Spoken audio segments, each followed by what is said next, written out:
I want to introduce Pastor James McCarroll from First Baptist Church here in Murfreesboro to do our opening prayer.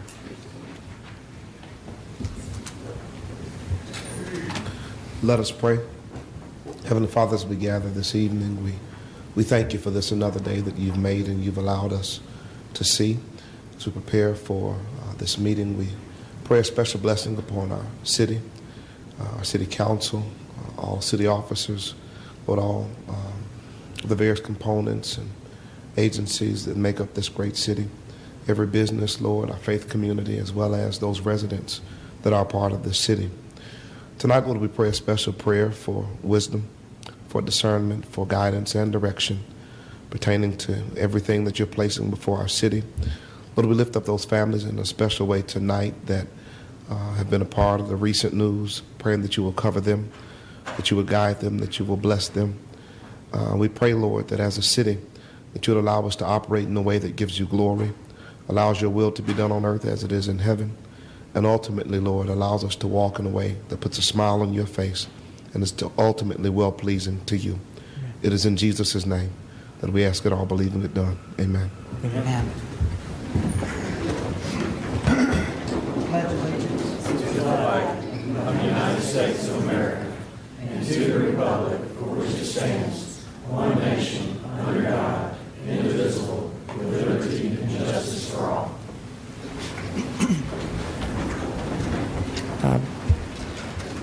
On ceremonial items, before we get moving along too far, of course, we want to keep Councilmember Scales Harris in our prayers. I know she is doing better, and many of us are staying in contact. But also, Councilman Young is a little under the weather tonight, so that's why he's not here. And I know he's watching on TV.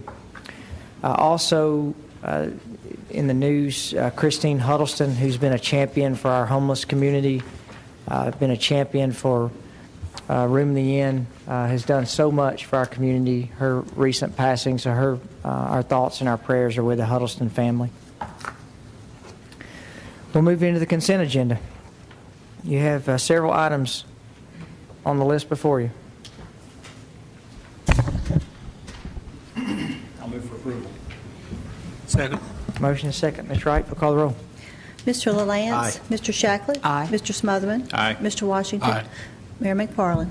Aye. You have the minutes of 3 April the 7th, 2016 minutes, 2 special meetings and 1 regular meeting. Are there any additions or deletions to the minutes? Hearing no comments, I'll move that we approve them as presented. Second. Motion is second. Ms. Wright? Mr. LaLance? Aye. Mr. Shacklett? Aye. Mr. Smotherman? Aye. Mr. Washington? Aye. Mayor McFarland? Aye. Third readings will consider for passage on third and final reading ordinance 16OZ05 to rezone an area along Manson Pike, Maddington Park to Planner Residential Development PRD District. Move for approval. Second. Motion is second. Ms. Wright? Mr. LaLance? Aye. Mr. Shacklett? Aye. Mr. Smotherman? Aye. Mr. Washington? Aye. Mayor McFarland? Aye. Second readings will consider for passage on second reading ordinance 16016, amending Chapter 33 of the Murfreesboro City Code by creating Section 33214, establishing a sanitary sewer special assessment district to be known as the South Church Street No. 1 Sanitary Sewer Special Assessment District. Move for approval. Second. Motion and second. Ms. Wright? Mr. LaLance? Aye. Mr. Shacklet? Aye. Mr. Smotherman? Aye. Mr. Washington? Aye. Mayor McFarland? Aye. We'll move into first readings, and we have item 5A, a letter of recommendation from the City Recorder, Finance Director, Ordinance 16017 with regards to Murfreesboro City Code, Chapter 4, alcoholic beverages. Mayor, the attached ordinance to my letter is to basically take Chapter 4 and make several revisions. We thought this was a good opportunity to make some that needed to be made for selling wine in liquor stores. We also tried to provide some consistency and resolve conflicts between the city code and state law, where the state law has changed and the city code had not been updated. We included in that, we revised the manner in which we measure from a liquor store to the building that is zoned next to it for the 500 and 300 feet requirements, which could be a church or school. And we included, at council's request, a method of limiting the number of stores based on population.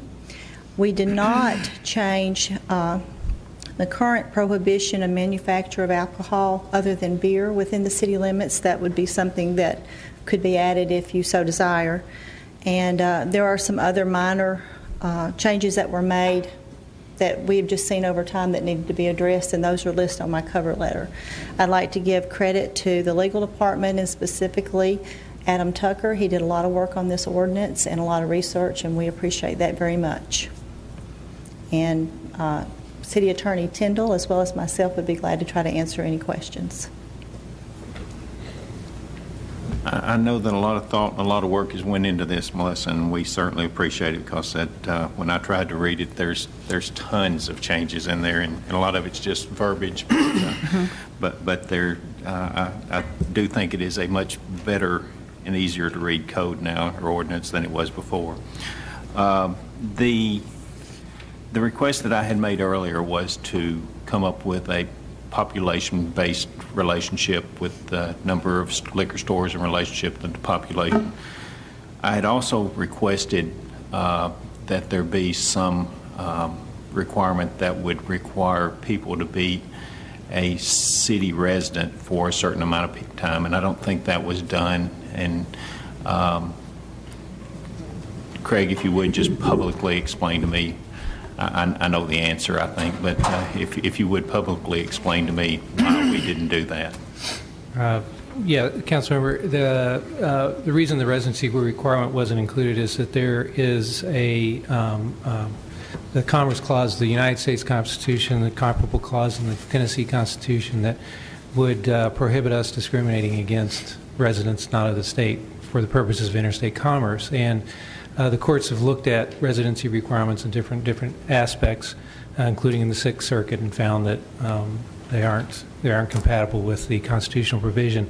So, in fact, the Attorney General of the state of Tennessee has twice told the legislature that residency requirements aren't acceptable from a constitutional perspective. Okay, and all the cities that have that in their ordinance that surround us would probably not stand up to scrutiny if it were to be challenged. Is that correct? Well, that would be up to a judge to say, but I think that they would be questionable at the very least. Okay, thank you.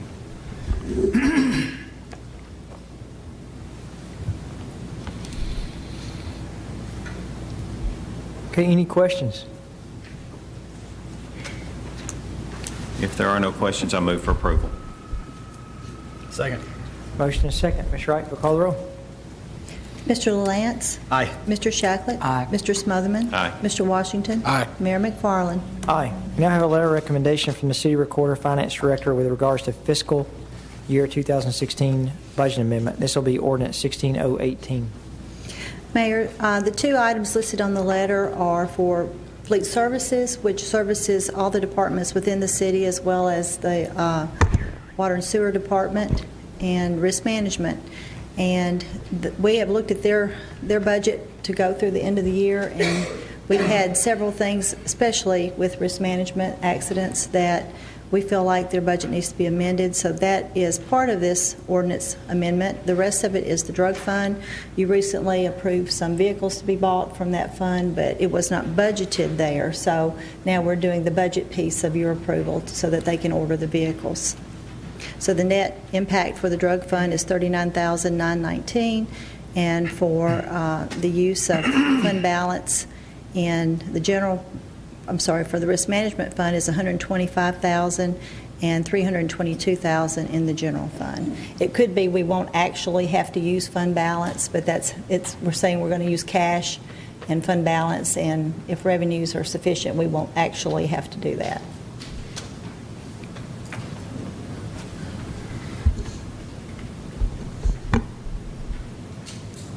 Any questions? If there are no questions, I'll move for approval. Second. Ms. Wright? Mr. LaLance? Aye. Mr. Shacklet? Aye. Mr. Smotherman? Aye. Mr. Washington? Aye. Mayor McFarland? Aye. Thank you, Ms. Wright. We'll now move into new business and consider for approval a certificate of compliance for wine and retail stores for Scott L. Elliott at Priceless IGA number 8, 3060 South Church Street.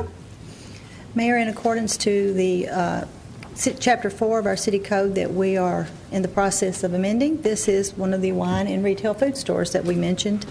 And this application is in order, and we do suggest you approve it so that they can continue on with the state.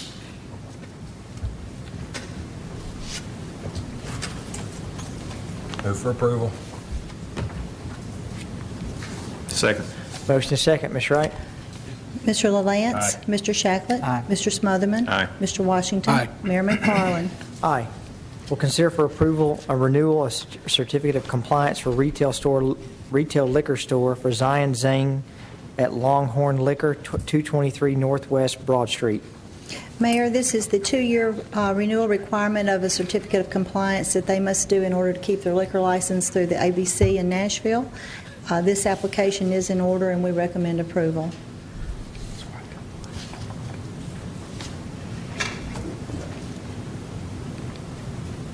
Move for approval. Second. Motion is second. Ms. Wright? Mr. LaLance? Aye. Mr. Shacklet? Aye. Mr. Smotherman? Aye. Mr. Washington? Aye. Mayor McFarland? Aye. Pursuant to Resolution 16R PH10 adopted by the City Council on March 10, 2016, conduct a public hearing to consider rezoning approximately 1 acre located at 1710 East Northfield Boulevard from single-family residential 15 district to residential multifamily district RM 16 district. Murfreesboro East Housing Associates applicant. Notice of said public hearing was published in the April 4th, 2016 issue of a local newspaper. Ms. Green. McFarland and council members. This first public hearing before you this evening with the recommendation from the Planning Commission is for you to consider a zoning change request for about 1 acre portion of property that's located along the southern side of East Northfield Boulevard. You can see the map, or you can see the property displayed on the map before you. This property is shaded in orange. This property is currently zoned RS15, and it's a portion of a larger parcel. It's a portion of the a developed multifamily complex, and that is currently called Chariot Point Apartments, although you may be familiar with it as King's Crossing. The majority of the property is currently zoned RM16, which is multifamily residential district and allows 16 dwelling units per acre. This one northernmost acre is zoned RS15. All of the actual apartment buildings for this complex are located within the area that is currently zoned RM16 multifamily residential district. The only structure located within this portion of the property is a pool, which is an amenity to the existing apartment complex. The subject property is bordered on its west side by an undeveloped parcel, which is zoned RS15, and on its east side by the Jehovah's Witness Kingdom Hall, which is also zoned RS15. Because both of the properties on either side are zoned for single-family purposes, if this were to be rezoned, a buffer would be required to be installed along the borders of this property. The change that's driving this request is that the apartment complex has recently been purchased, and the new owner is seeking to make some improvements to the property. Specifically, some of those improvements are to construct a new leasing office, a trash compactor, a playground, a mail kiosk, and the renovation of the existing leasing office into a clubhouse.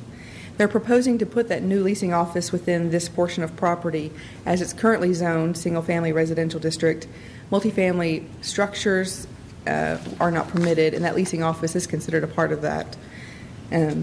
Of course, the new leasing office is being proposed to be located here. So in order to construct the leasing office in this location, the property must be zoned in a manner which would permit the use by right. The new owners have requested that this northernmost acre be rezoned from single-family to multifamily to facilitate the construction of the new leasing office, as well as some other miscellaneous improvements, such as some additional parking. We have some preliminary renderings of the proposed improvements to the site, and I've got a photo in the packet, and it's on the screen now, that shows the property as it exists. And here is just an illustrative rendering of how they're proposing to develop it. So we do believe that it's an improvement to the area, that they're reinvesting in some existing infrastructure. The Planning Commission did conduct a public hearing on the matter, after which it did formulate a recommendation to you that you approve the zoning change request. That recommendation was unanimous, and if you have any questions, I'd be glad to answer them either before or after the public hearing.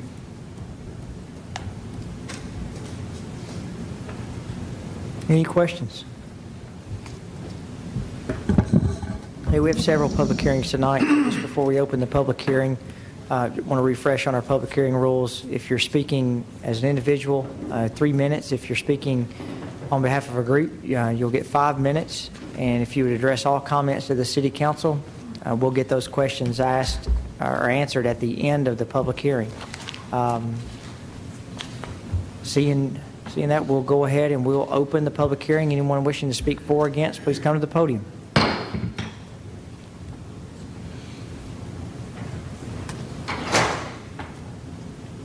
All right, seeing no one, we'll close the public hearing and we'll consider for passage on first reading ordinance 16OZ10 to rezone an area at 1710 East Northfield Boulevard to residential multifamily 16, RM16 District, 2016-409. This is a really good improvement to that property because it does block the pool, which is currently basically sitting there next to Northfield Boulevard from the right-of-way if they construct the leasing facility as they have proposed. So with that, I'll go ahead and move that we approve it as presented. Second. Motion second, Ms. Wright. Mr. LaLance. Aye. Mr. Shacklet. Aye. Mr. Smotherman. Aye. Mr. Washington. Aye. Mayor McFarland. Aye. Move to item 10, pursuant to Resolution 16R-PH11 adopted by the City Council on March 10, 2016. We'll conduct a public hearing and consider rezoning approximately 5.5 acres located along Conference Center Boulevard and Avenue Way from Planned Commercial Development District, PCD, and Highway Commercial CH District to Planned Residential Development District, Vasari Lofts, TDK Construction, applicant 2016-411. Notice of the said public hearing was published in the April 4, 2016 issue of a local newspaper. Ms. Green. Thank you, sir. This next item is coming before you to consider rezoning property that's about 5.5 acres from the current PCD zoning, which is Planned Commercial District, to PRD, Planned Residential District. This property is located in an area of our community which we have informally referenced as the Hospitality Campus. There are several hotels in the area, and of course the Conference Center and hotel are located adjacent to this property. There are also some restaurants, and the avenues is very close by. The surrounding properties are all zoned CH, and that's Commercial Highway District. This property is zoned PCD, that's Planned Commercial District, and was zoned such to allow a 7-story, 129-room Hyatt Place hotel. The plans for that hotel did not come to fruition, and Hyatt Place is no longer interested in constructing a hotel at this site. The current applicants do have a contract to purchase this property, and they would like to change the zone from Planned Commercial District to Planned Residential District. And that Planned Residential District, PRD, would be to allow multifamily development on this property. The property does have frontage along Avenue Way, Gresham Park Drive, and Conference Center Boulevard. The frontage of these buildings will be along Gresham Park and Conference Center Boulevard, with parking hidden behind those buildings. In a moment, I'll invite the applicants to the lectern to go through the details of this plan. It is quite a bit different than any other multifamily community that we've seen so far in Murfreesboro. The style of the buildings and the community that they're constructing is different, and it's outlined in a program book that you have available in your program, in your agenda packet, and we also couriered a copy to you, and it's called the Vasari Lofts. Vasari Lofts is to allow 203 units on 5.5 acres, and that's a density of 37 dwelling units per acre. In comparison, the mixed-use district would allow 25 dwelling units per acre, so this is an increase in density, a higher higher type dense use than what we have allowable in the mixed-use district. The plan development makes specifications in the zoning ordinance to the standards that they're going to meet. It is zoned Gateway Design Overlay, GDO, and they will be required to go through the GDO initial design review and final design review process, and are anxiously awaiting a zoning entitlement to be able to do so. They have outlined some exceptions to the zoning ordinance, which is something that we make available in the program book and the PRD process, and you can find those on page 25. I believe Mr. Taylor will probably go through those as well. So the request is to rezone the property from PCD to PRD. However, the request is to make sure that it remains within the Gateway Design Overlay District. The Planning Commission did conduct a public hearing on this matter and consider it the evening of March 2nd. After studying the matter, they are recommending to you that the zoning change be approved. If you have questions regarding the zoning change, I'd be glad to answer them. At this time, I'd like to invite Mr. Matt Taylor to the lectern so he can go through the program with you. And of course, he'll be available for questions. Okay, not Matt Taylor, Rob Mulchin, who works with Matt Taylor. Thank you, Margaret Ann. Good evening, Mayor and council members. I'm here tonight, Rob Ultra with SEC. I'm here tonight to represent TDK in regards to Vasari Lofts. Let's see here.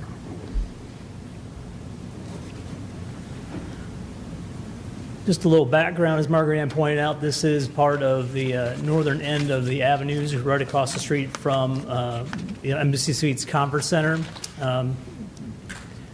Zoom in here a little bit. You can see to the south is Embassy Suites, and then you've got some retail components along Medical Center Parkway, and then a couple of the hotels also adjacent to the site.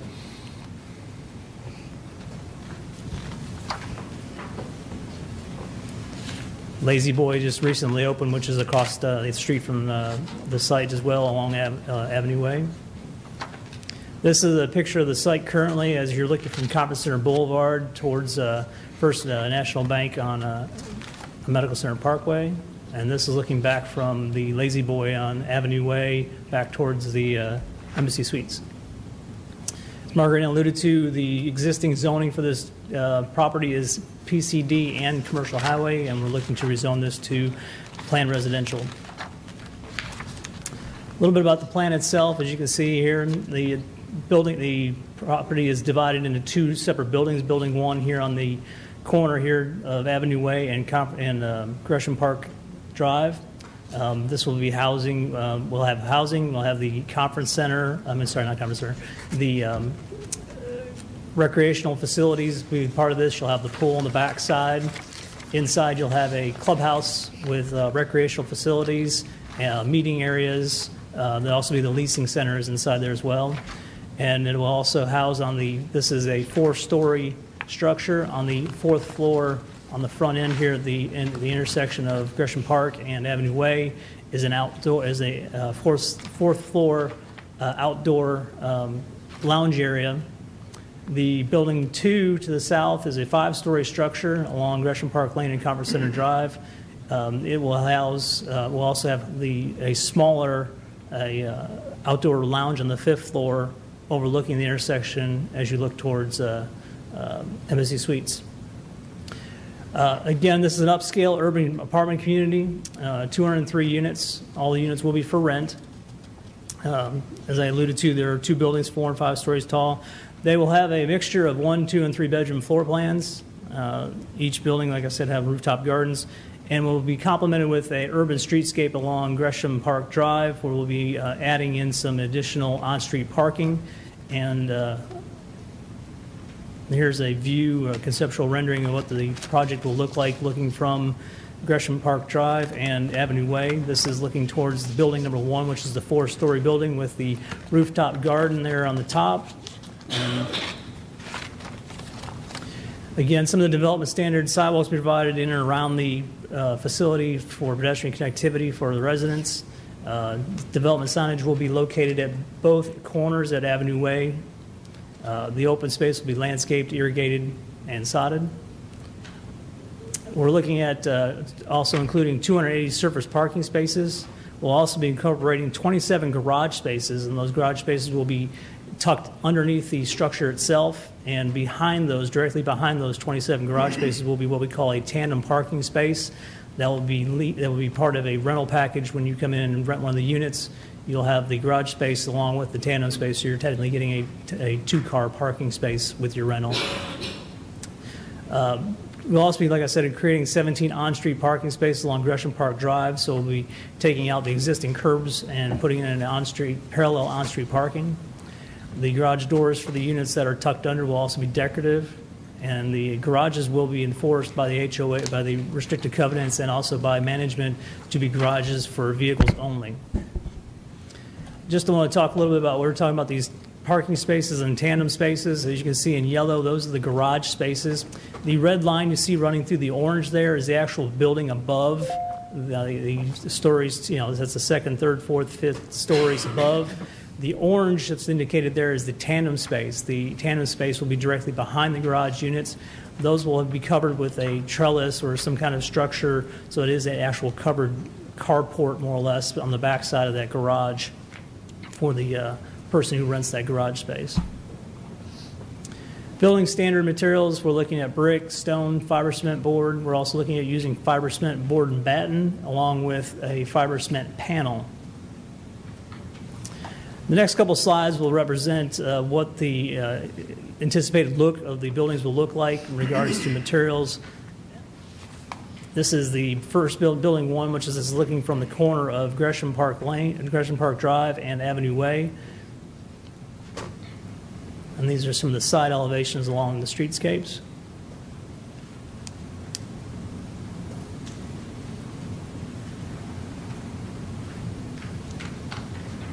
This is the corner element of building 2. This is if you're standing at Embassy Suites and looking back towards the structure. As you can see, the small rooftop garden indicated up here in the top as well. And some of the elevations of the streetscape, the buildings along the street. And as you can see in this slide here, this is where the garage units are tucked under on the back side of those units. As I alluded to, there's going to be 3 different types of dwelling units in here. There'll be a 1, 2, and 3 bedroom ranging from 500 square feet up to 1,200 square feet plus on the 3 bedroom unit. This is an example of one of the 500 square foot units, 1 bedroom. There's an example of the floor plan for a 2 bedroom. And again for a 3 bedroom. Talk about amenities we're bringing to this. As much as this is going to be an urban flavor for architecture, we're also bringing some urban character in regards to, like I talked about earlier, the rooftop lounge areas. This is the lounge area on top of Building 1 on the 4th floor. As you can see here, we've incorporated some outdoor seating and dining areas, some fire pits with Adirondack chairs, incorporating some tree elements and vegetation elements up here, and some artificial turf areas that we're looking at for people to come up and even do yoga and such like that outside for doing some classes and that. This is the smaller rooftop garden on the 5th floor on Building 2. Again, you can see the lounge area. This is the conceptual idea for what the pool is going to look like. As you can see, we've got, as you come in the main door to the back side of Building 1, going towards the leasing center where the recreational areas, you come past a large fire pit area and looking at also an outdoor TV area next door with a grilling station. And then coming back to the pool with some sun deck chairs and such that are set in the water, along with deck space for additional chairs. We're also incorporating a dog park into the plan. This will be located along Avenue Way along Building 1. As you can see, we'll incorporate a formalized seating area outside for residents as they can let their dog run around freely inside, or they can go inside with their pets and run around. But again, this will be along Avenue Way. We'll talk about the front entrance, the plaza as you lead into the main entrance and the leasing center. As you can see in this rendering here, you can see some of the internal structure of this. Like I said, there's a good lounge area in the front end entrance to this, along with office spaces for leasing. But on the front side, having signage for the project itself, and also coming into a plaza terrace coming up to the front door. As I alluded to earlier, there's also be a recreational element incorporated into this building. Talk a little bit about streetscape and landscaping package to go along with this. This is just a conceptual rendering of what the streetscape. This is where we're talking about. We adding on an additional lane of parallel parking along Gresham Park Drive, the existing 3-lane cross section here, and then going ahead and carving into it and adding in about 17 on-street parallel parking spaces. These parking spaces will not be dedicated to the project itself. It'll be open for anyone that will come to either to visit for their friends, themselves, their guests, but also will be open to anybody for the hotels and the conference center board. So this will be managed via the police department as well. We're going to continue to use the existing street lighting as part of our project.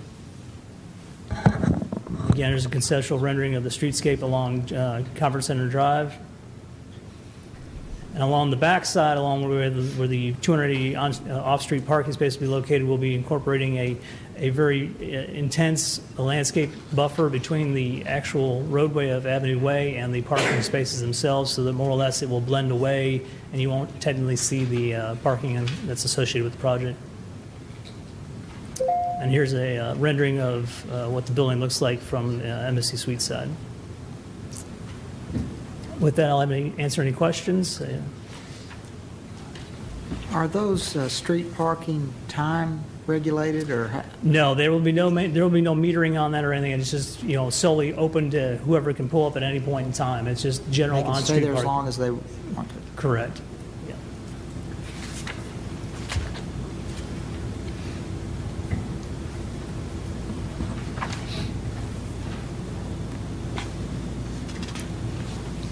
I know this had unanimous support at the Planning Commission level, and I'm excited about it because I think it's one of the more beautiful buildings that are being constructed in Murfreesboro right now.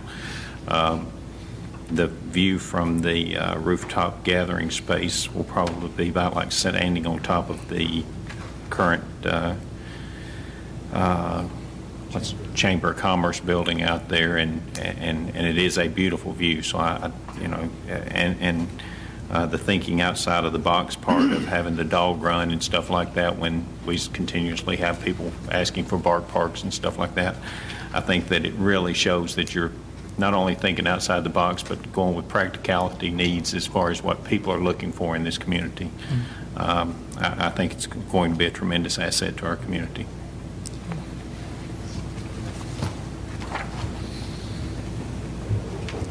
Any other questions? The parking concession is industry standard? I mean, is it, or is there, because there is some concession related to the parking spaces? Correct. TDK has done these projects across in a few other places, and they've also, from a market standpoint, they've come to find that in these types of projects that the parking counts are actually lower than what you would technically think about in regards to, doing 2 spaces per unit kind of basis. That's what we're asking for concessions. It's kind of been, there's been an analysis based on previous projects of this type done across the country that shows that parking actually is not, as needed at 2 per unit kind of basis.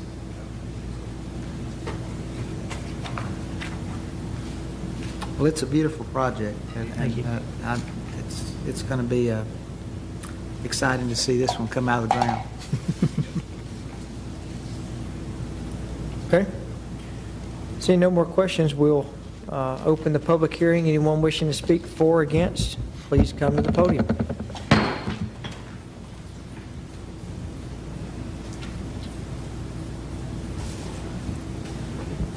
Seeing none, we'll close the public hearing and we'll consider for passage on first reading ordinance 16-OZ11 to rezone an area along Conference Center Boulevard and Avenue Way to planned residential development, PRD District, Vasari Loss, 2016-411.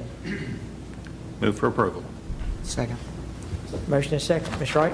Mr. LaLance. Aye. Mr. Shacklet. Aye. Mr. Smotherman. Aye. Mr. Washington. Aye. Mayor McFarland. Aye. Pursuant to Resolution 16-RPH-12 adopted by the City Council on March 10, 2016, will conduct a public hearing to consider rezoning approximately 14 acres located within the Liberty Cove subdivision from single-family residential 15 RS-15 district to single-family residential 10 RS-10 district, approximately 7 acres, and single-family residential 10 RS-10 district to single-family residential 15 RS-15 district, approximately 7 acres. Howard Wall and Jim O'Brien are the applicants, 2016-410. Notice of said public hearing was published in the April 4, 2016 issue of a local newspaper.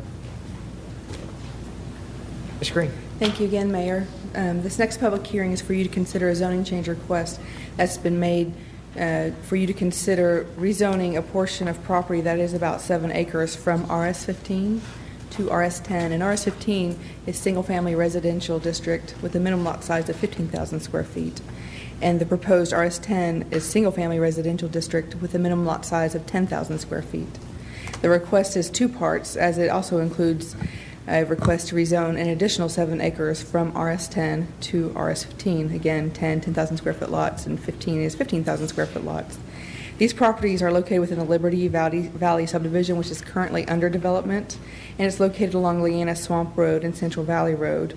The surrounding properties are zoned RS-15 and RS-10, and all are mostly a part of this development. To the west are properties that are in the unincorporated area of Rutherford County and are zoned RM, which is medium density residential in the county.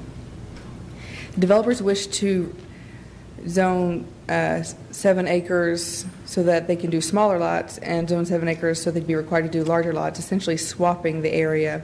As they've developed their master plan for this area, they would like for the RS-10 lots, the street that's being proposed to have RS-10 lots on both sides of the street, but the zoning would require RS-10 lots on one side and RS-15 on the other. So as a solution to their conundrum, they're proposing to restrict what is previously approved for 10,000 square foot lots to 15,000 square foot lots to allow this area to have 10,000 square foot lots. There is a representative of the applicant and the audience if you have questions regarding this application. Otherwise, I'd be glad to answer questions you have. The Planning Commission did conduct a public hearing on the evening of March 2nd, and their recommendation to you is unanimous that you do recommend or you do approve this zoning change request.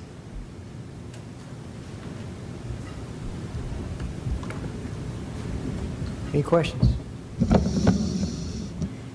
Okay. Seeing none, I'll open the public hearing. Anyone wishing to speak for or against, please come to the podium.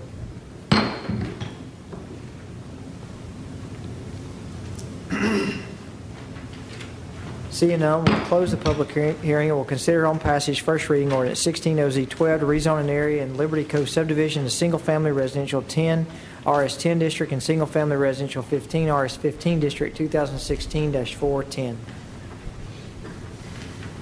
Move for approval. Second. Motion is second. Ms. Wright? Mr. LaLance? Aye. Mr. Shacklet? Aye. Mr. Smotherman? Aye. Mr. Washington? Aye. Mayor McFarland? Aye.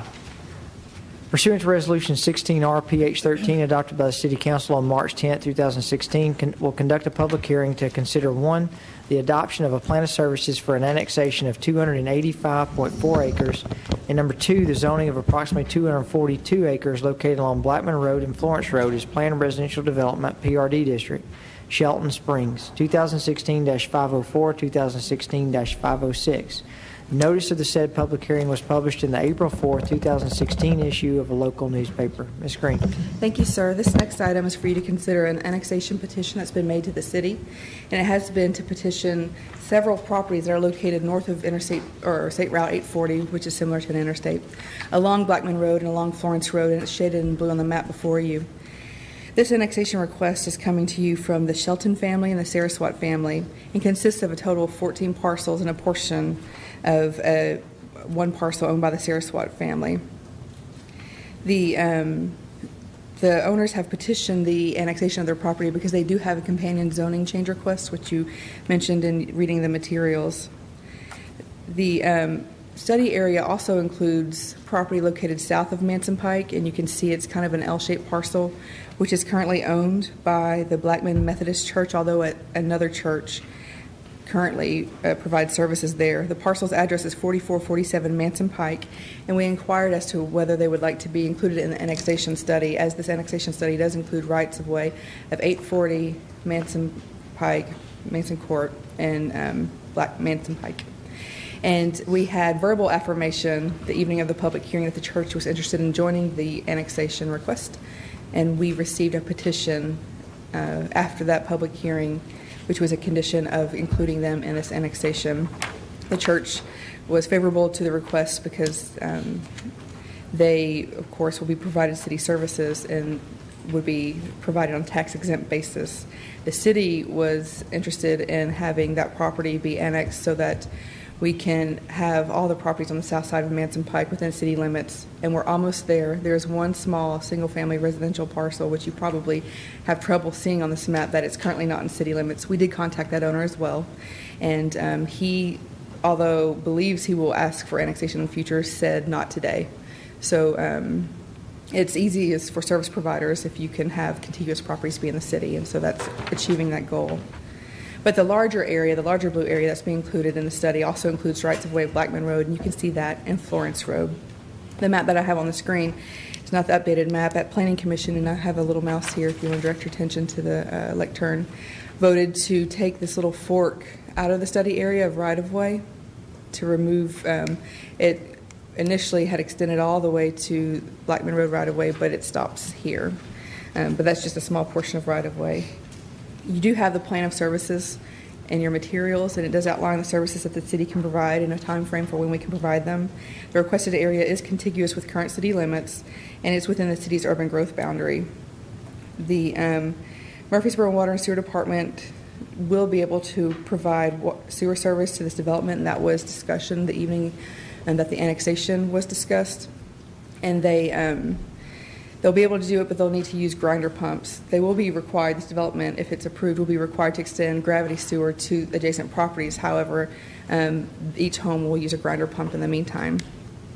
And the Planning Commission did consider this item on March the 2nd, and there was one abstention from voting that evening. After considering the matter of the plan of services and the matter of the annexation petition, the Planning Commission is recommending to you that this annexation and plan of services be approved, and those are two separate matters.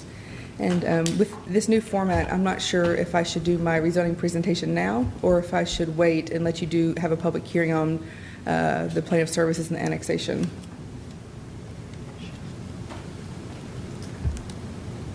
Mr. Tyndall?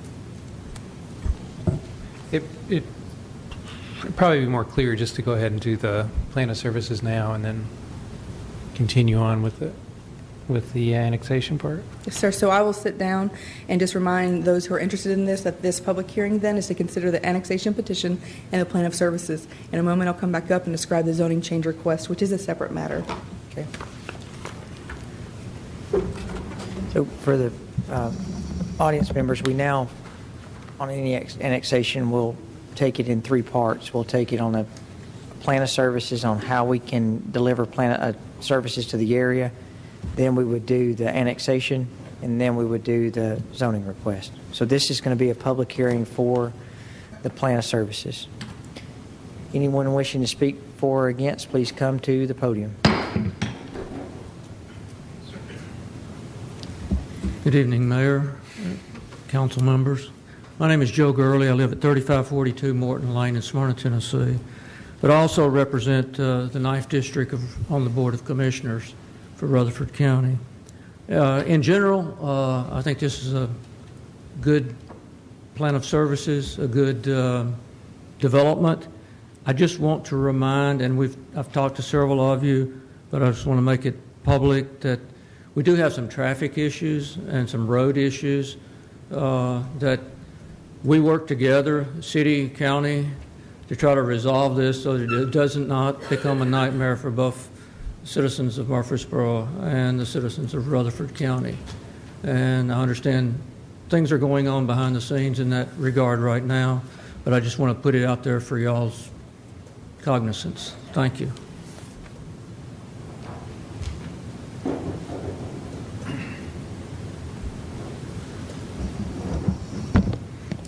Good evening, council members. My voice is about gone. There's some pollen in the air out here. I want to commend just what Commissioner Gurley said on the, and this is a plan of service that we're doing. Road is service. Roads are definitely service. And a week after we win from your last meeting, I left about 7:30 one morning. It was backed all the way up to the corner of the Shelton's property. And it's a four-way stop coming from two different directions. And the road is our biggest issue. out there, it needs addressing, and probably more. Even they were having right turn lanes entering the subdivision, but that probably, whole lane probably needs to be extended the whole length of that development there to get them in and out, because if you're going from a 3-lane just for that back to a 2, and you're there's going to be stacks up, a lot of stack up in those little 300-foot short lanes. Roads, the biggest concern. Other than that, it'll be nice. Thank you, Mr. Beatty. So, John L. Beatty is Mr. Beatty, would you mind giving us your address? John L. Beatty, and I live at 5104 Baker Road. Excuse me. and Mayor, before we close the public hearing, just to clarify, the public hearing is for the plan of services and the annexation. So if Okay. anybody has any comments on that, we Plan of just want services to- and the annexation. Okay. Gloria Shelton. I live at 2001 Florence.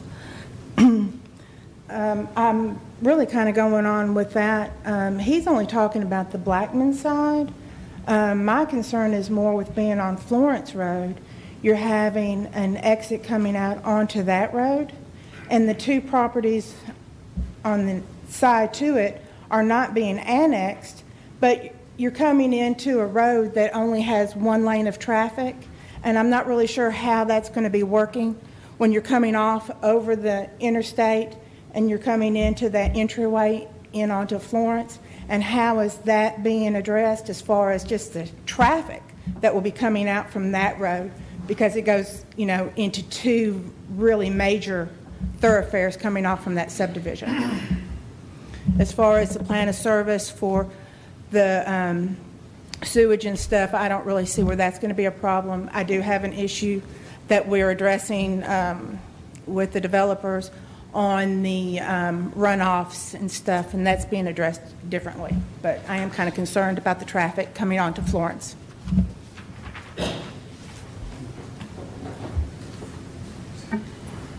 Anyone else wishing to speak for or against the annexation and the plan of services?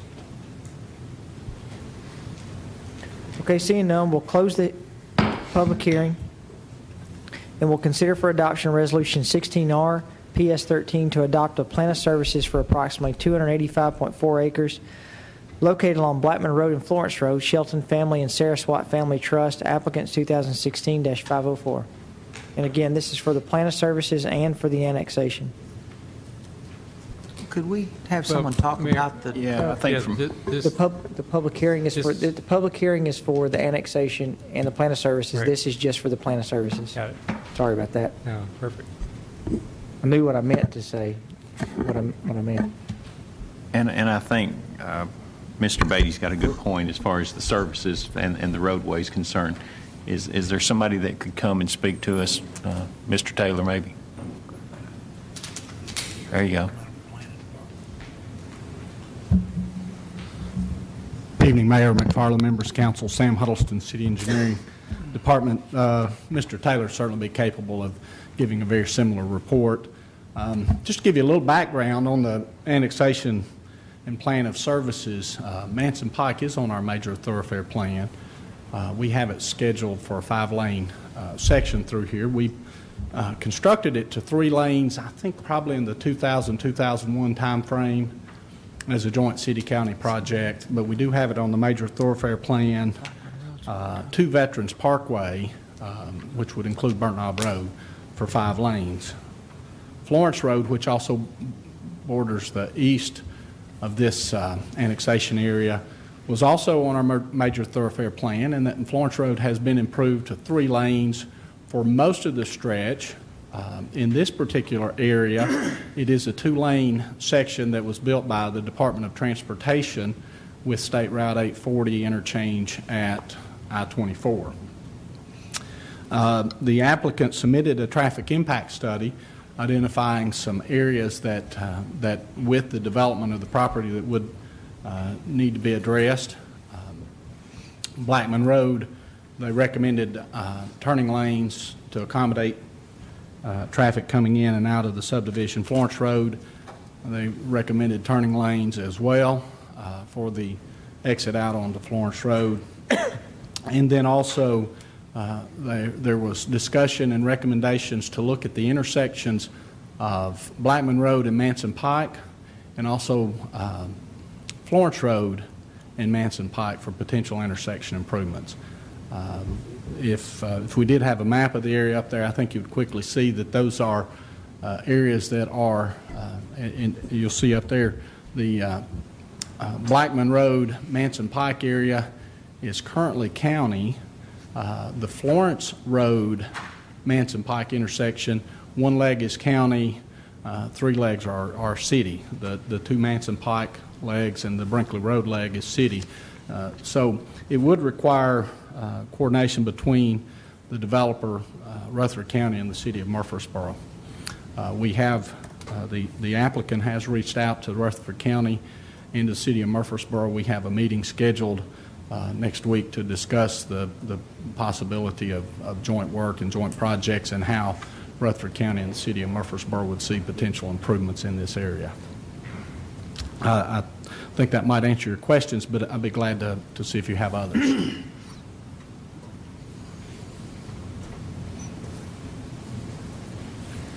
Sam? So we've got some meetings set up to try to address them, but if we kind of assume the devil's advocate role and just say, well, that just doesn't materialize into any improvements. Am I hearing that right? That we don't have any improvements slated onto Florence Road. We have Manson Pike in. Is that right? We have Manson Pike in the thoroughfare plan. We have Manson Pike in the city's major thoroughfare plan. That's correct. And then how about Blackman Road? Blackman Road was on the county's major thoroughfare plan for safety improvements in this area, and those safety improvements have been mostly complete, but the major thoroughfare plan between the city and the county actually has Veterans Parkway, or a northward extension of Veterans Parkway, as being the major roadway network in that area, and it would go a bit west of there and then north of there. And so our major thoroughfare plan did not recommend, the current edition did not recommend improvements to Blackman Road as a part of the major thoroughfare plan. But we do have commitments from the applicant to address turning lanes at Florence Road for the entrance on Florence Road, and also on Blackman Road for the entrances that they'll be creating on the Blackman Road. That will be reviewed and approved as a part of the development review of the subdivision. A bit tougher issue for the applicant and the city and the county is how we address really the neighborhood, the community, the regional transportation and traffic needs at those two critical intersections. Mr. Ellison, so really we're not looking right now at doing anything. What you're saying is there's not really anything looking to be done to Blackman Road, correct?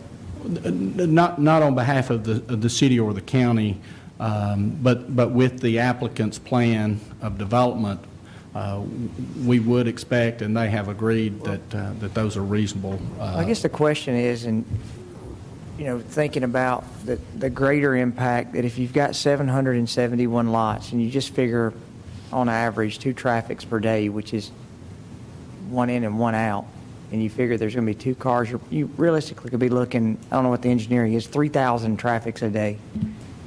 If you've got 2 cars, 1,500 traffics, and they leave twice a day, that's 3,000 traffics. Yes, and a coming and going trip, certainly. The traffic impact study analyzing the intersection, for example, the intersection of Blackman Road and Manson Pike for the morning peak, indicated that southbound movement to this intersection, there would be 300 trips per hour in the peak hour. Already there would be an additional 100 trips per hour generated by traffic from this neighborhood.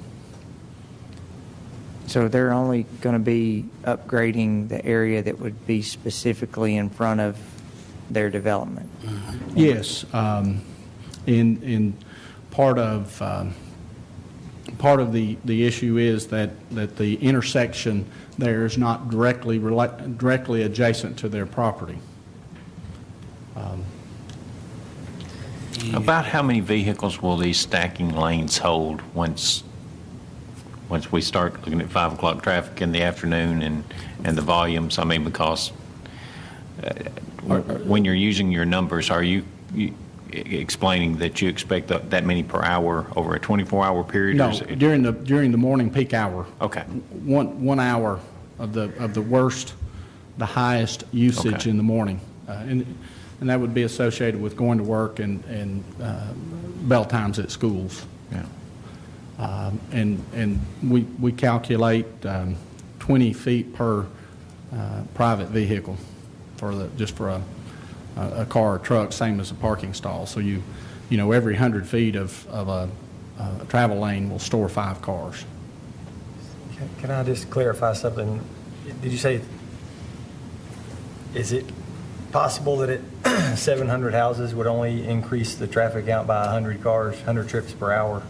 At that peak hour, at the worst, the traffic impact study looked at several scenarios, and for that particular intersection, the highest traffic demand was in the morning peak. Some of our intersections, the highest traffic demands are in the afternoon peak, the going home peak.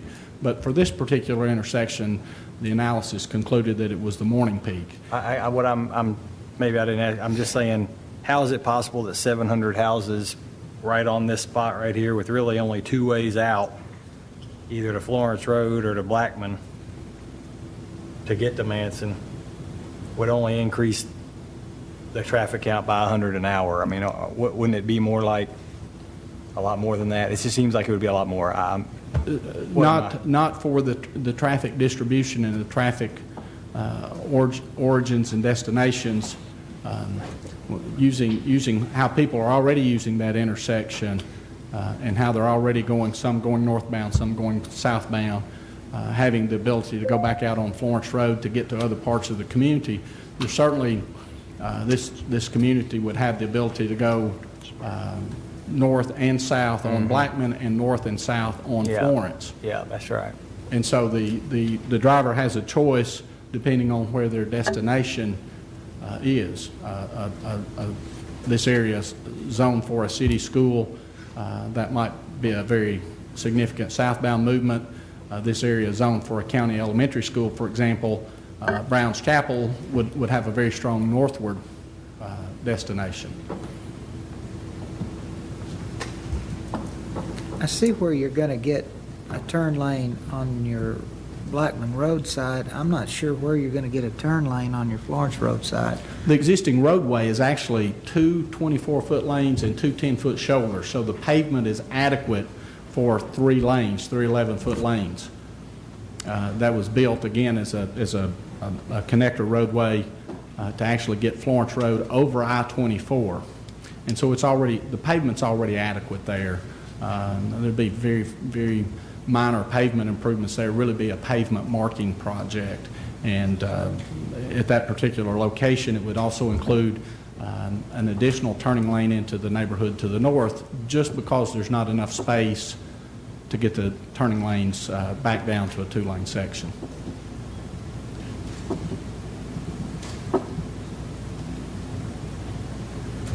I guess this is part of a greater question.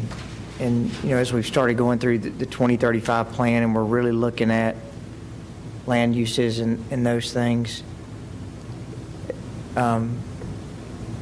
we don't talk about this much on the commercial side, because most of the times when commercial projects come in, the infrastructure is there. And, we look at this as 771 homes in the plan of services as if they were all here, which they're not going to be here all at one time. But it's a chicken or the egg on what is developed in the infrastructure that's around it, being able to handle what comes in. Because the majority of this is going to be county roads, and I think as much as we work with the county, the likelihood of some of this over the next 10 or 15 years on 2-lane roads being upgraded, which a lot of these people who go north, I guess we're going to be going Baker Road back to Smyrna to get to Almaville Road to get to 24, or they're going to be going to get to Veterans Parkway, which would be the ideal route because it's closer to 840 and we've got the infrastructure is already in place. But my only concern is you put roughly 800 homes in an area that we're setting it up for failure when we know that the infrastructure is not planned to be there. So that's how there needs to be a plan in place that we say if we're going to allow this amount of homes to come in, that we've got to have a timeline to show that the plan of services and the infrastructure is going to be in place. And if it's not there, we need to see how long it's going to take to be there. And that's in my opinion. Otherwise, it's... And I think, that, we talk about walkable neighborhoods and being able to get around your neighborhood. And when the infrastructure is not there and you've got a 2-lane road, I mean, how do you get anywhere on a bicycle if you leave the neighborhood, I guess? I mean, it's difficult, like you're saying, without sidewalks and roadway in place to understand how, and whose responsibility is it going to be? I mean, and generally that expense is carried by the developer. And in this case, once the developer has built his entrance and the stacking lanes, and basically he's washing his hands of the traffic problem that the neighborhood has created. And is there a way do we have a more regional look at where we're, with this development, where the actual whole area is in the involvement of what is the timeline of what does Baker Road look like, what does Blackman Road look like, what is...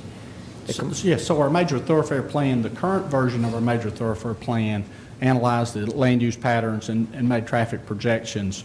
The next iteration of that is a part of our 2035 plan. It will include future land use overlay, trip generation. It will include an analysis of these existing routes that we have, and it will make recommendations for potential future widenings or potential future routes. But did this plan, we've got traffic generations and we've got traffic numbers, but was there a traffic study that went with this? There was a traffic impact study that analyzed the existing roadway network, existing traffic counts. It analyzed future background traffic, which would be the neighborhood traffic without the addition of this neighborhood, and then it analyzed the traffic with this traffic superimposed on the projected future background traffic. Who conducted the traffic study? A transportation traffic engineer from Nashville, Gillian Fishback Transportation. That was ordered by us or by the developer? The developer.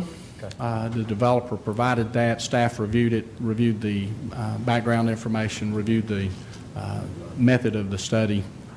And they're very well established technical methods for that. The traffic impact study followed those. I don't feel like it'd be a bad idea for us to maybe get a little better handle on what you're saying, which, just sort of a bigger picture. I've been down Blackman Road a bunch, and it is not a great road to be on a lot of the time of the day. Safety improvements made or not, people fly on that road. Every time there's traffic on 24, they cut over 1 mile and come straight down there, and it's a tough road. It's a terrible road, just to be real honest with you. And it's, so it gives me a little extra concern.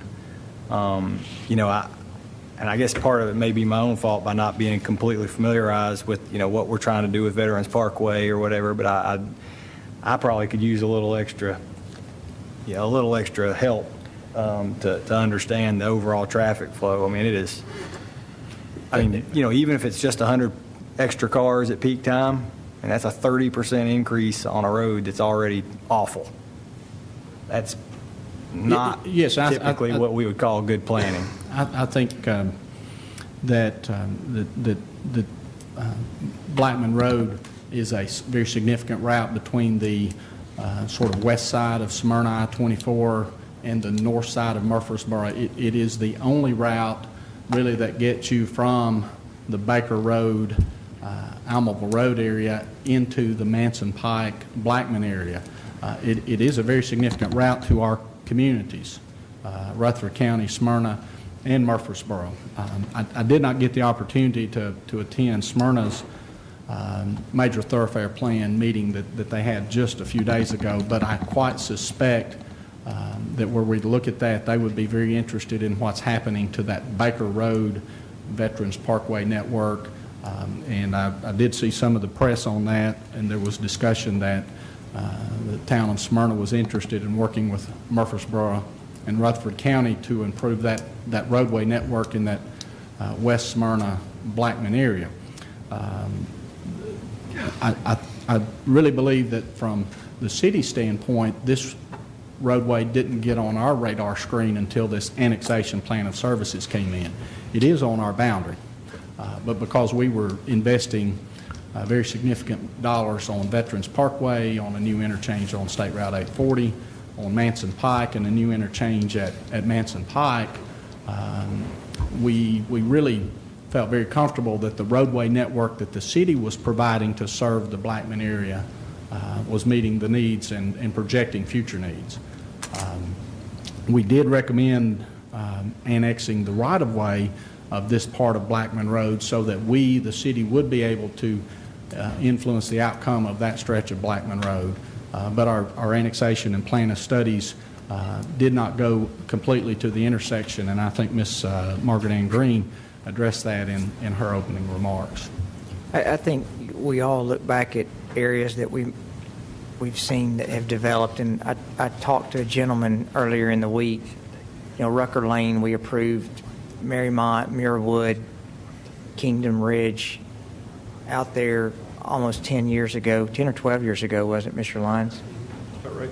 And Rucker Lane at that point was a substandard road, and it still is exactly in the same spot that it was 10 or 12 years ago. It's not been improved, but the homes continue to go up. So, you know, and now we're saying that in 2018 we feel like that we're going to get Rucker Lane in a better spot to where it'll be built. But nonetheless, that's 14 years later. And so my concern here is that the residents, even though they're not in the city, with Blackman Road can't handle 14 years of traffic on it at that route. So, I mean, my opinion would be we need to look at this at not just in what the road frontage is and what the intersection is. It really needs to be looked at the impact on what it would do for the entire totality of the area, because we're not talking about a 60-lot subdivision. This is 775 homes. So that's my opinion. Sam, did you say you've got an upcoming meeting with the city and the developer and the county to discuss this roadway? That's correct. And when was that? That's scheduled for next week. I'm going to go ahead and make the motion that we at least defer this for at least 2 weeks prior till after that meeting, so that we can get some feedback as to how that goes. All right, we have a motion. Second. Motion and second. Any discussion? Well, I'm sorry. well, yeah, you know, working at the Milton Electric for all that time, you know, I've traveled, well, John Hill, you know it, I've been out there a million times.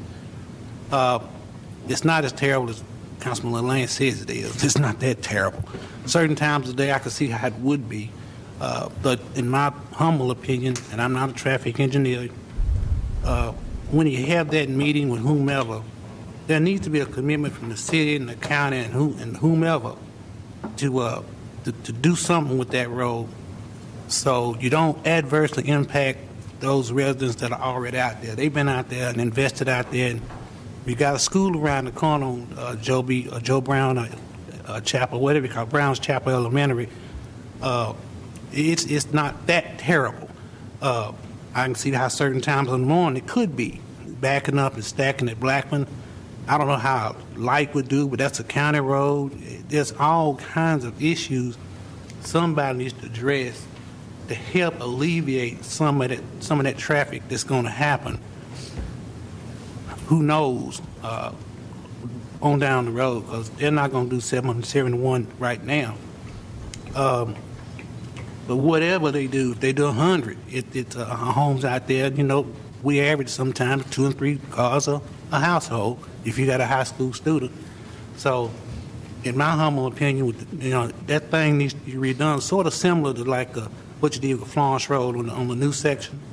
And that takes quite a bit of substantial doing when you start getting into right-of-ways and right-of-way acquisitions and moving power lines, which I would sit off the road a pretty good piece down there, so that wouldn't be a issue until you get down close to Becker Road.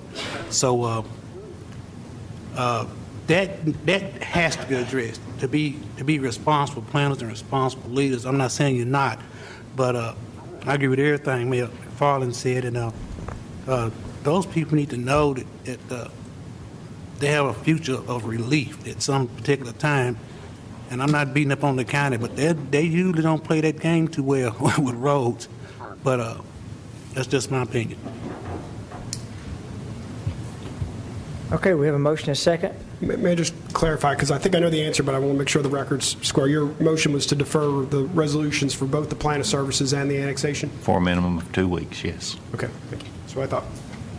And would it make sense, since we're deferring the plan of services and the annexation, there obviously wouldn't be any reason to discuss the zoning? Well, let me give you an option to think about. We've advertised for the public hearing for the zoning. We could not hold that, if the annexation and plan of services are then comfortable, we'll have to advertise again and tee up a whole public hearing process. You could go ahead and hold the public hearing on the zoning, take public comment, and then, obviously look at a deferral. So it's whatever your pleasure is. Okay. All right. So right now, it's just the annexation and plan of services, right? Deferring the annexation and the plan of services. Ms. Yes. Wright, you'll call the roll. Mr. LaLance? Aye. Mr. Shacklet? Aye. Mr. Smotherman? Aye. Mr. Washington? Aye. Mayor McFarland? Aye. Let me find where we are on our agenda now. 12D. Okay, so we've skipped B and C, or deferred those. Now we're going to conduct a public hearing and consider zoning 242 acres located along Blackman Road and Florence Road as a planned residential development, PRD district, Shelton Springs Parks Development applicant. Ms. Wright. Just make a motion now. Thank you, Mayor McFarland and Council. Our next public hearing is for you to consider a zoning change request, which has been made by the applicants, which we've just been discussing, Parks Development, who has a contract to purchase property from the Saraswat family and the Shelton family. In their contract, they would like to also have this property rezoned or zoned PRD simultaneous with its annexation, and PRD is Planned Residential District. The property is, of course, the zoning change is contingent upon the property being annexed and the plan of services being adopted for this area. This property is approximately 242 acres and is located along Blackman Road and Florence Road. And the PRD is called the Shelton Springs PRD, and you should have been provided a program book that outlines the program for this property. To the north are developed single-family subdivisions, and along Florence Road, some of those are city and some are county. To the west are undeveloped and developed properties in the county. To the south are some developed and undeveloped properties in the county. And State Route 840 runs along the property and is contiguous in a certain area. The PRD program book that you have allows a maximum number of units, 771, so 771 dwelling units on this 242 acres. The current zoning in the county is RM, and that's medium density residential. The current density, or this current zoning in the county would allow 15,000 square foot lots to be developed on this property with the use of a step system, or 20,000 square foot lots with septic tanks. So the proposed PRD would increase, and using rough numbers, the existing zoning would allow approximately 700 dwelling units on the property. The PRD is proposing to increase the number of units with a planned development to 771, although you can see that quite a significant number of units are permitted today in the county on this property. The density that's being proposed is in between that of an RS-15 and RS-12, although the program you can see outlines various sizes of lots, 3,500 square foot lots, 6,000 square foot lots, 8,000 square foot lots, 10,000 square foot lots, and they've clustered those single-family developments together with considerable open space and amenities for the project. The program book also includes some design standards for the homes. In Murfreesboro and our bulk zones, there are no design criteria enforced by the city. However, with this property, they're proposing it to be zoned PRD and are committing to homes consisting of brick, stone, and fiber cement board siding, which is a cementitious product, with allowances for vinyl trim, soffit gables, and dormers. And of course, those amenities are being committed to in the program as well, and those are become a part of the zoning district.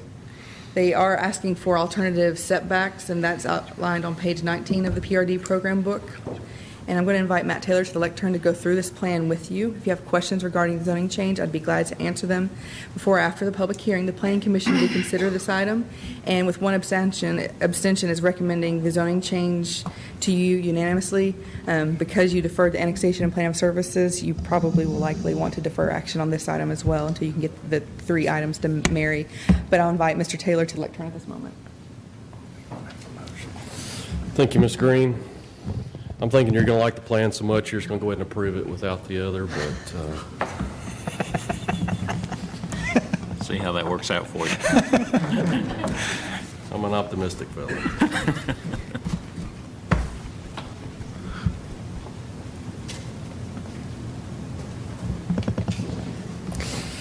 Good evening, Mayor, members of the council. I am Matt Taylor of SEC. I am accompanied by Mr. Bob Parks, the applicant on the project. I do have a brief presentation for you. I do want to start by orienting you to the site. I think that everybody knows where this is. This is the Shelton Farm. We've got 840 to the south and 24 to the north, and then bordered on the east and west by Florence and Blackman, respectively. You may know this better as the old Bible Park site. Came through about 10 years ago, give or take there. It is currently all existing farmland. There are a couple of structures on the land on the western side along Blackman. And then it is currently in the county and zoned RM for medium density residential. Here's a picture from the Florence Road side. Here is Blackman Road. You can see some of those improvements that the county did roughly a year ago. Some of the homes directly across the street on Blackman from our property. More of the property itself. The plan itself, we are requesting a PRD zoning for 771 homes on just under 242 acres. That gives an overall density of 3.2 units to the acre. For comparison's sake, Berkshire, which is directly on the south side of 840 from this property, is about 3.05 units to the acre, so very comparable to that property. And I think that's been one of our better received and very nice neighborhood. We are proposing 5 different lot sizes, starting at 3,500 square feet in size and going up over 10,000 square feet in size. Everything we're proposing here is a single-family detached home. We do not have any townhomes or other attached products here. We will have an HOA that will manage not only the common space, but enforce the restrictions and collect the dues. And will be a mandatory HOA that all of our homeowners will be a part of. Then all of our utilities will be underground as well. We'll start with the 3,500 square foot lots. We're proposing 36 of these, and they are over on the Blackman Road side on our northern entryway. This entryway is a boulevard that extends approximately 1,000 feet into the property and is terminated into a roundabout. These homes are 1 and 2 stories, a minimum of 1,800 square feet in size. And then we're requesting some of those shallow setbacks that Ms. Green talked about, 10 feet on the front, 5 on the side, and 10 on the rear. These will be an alley-loaded home. We've done a limited number of these, but feel like this is a good application here. And that's why we've requested such a shallow front setback. We want that to be a very comfortable feel, really create a sense of a place as you enter off this northern entryway. All of our materials, you'll notice a consistency between each of these 5 subsections of homes. We're going to have all brick, stone, and cement board siding on all these homes. The only vinyl you'll see in Shelton Springs is in the trim and soffit areas itself. Here's an example of some homes. This one is taken inside of Winslow Park, which is part of Berkshire to the south. You can see they all have, regardless of whether it's a 1- or 2-story home, they all have a porch, kind of that Charleston-esque architecture. Next subsect is our minimum 6,000 square foot lots. These are on the northern boundary of our property. They're accessed off the Florence roadside.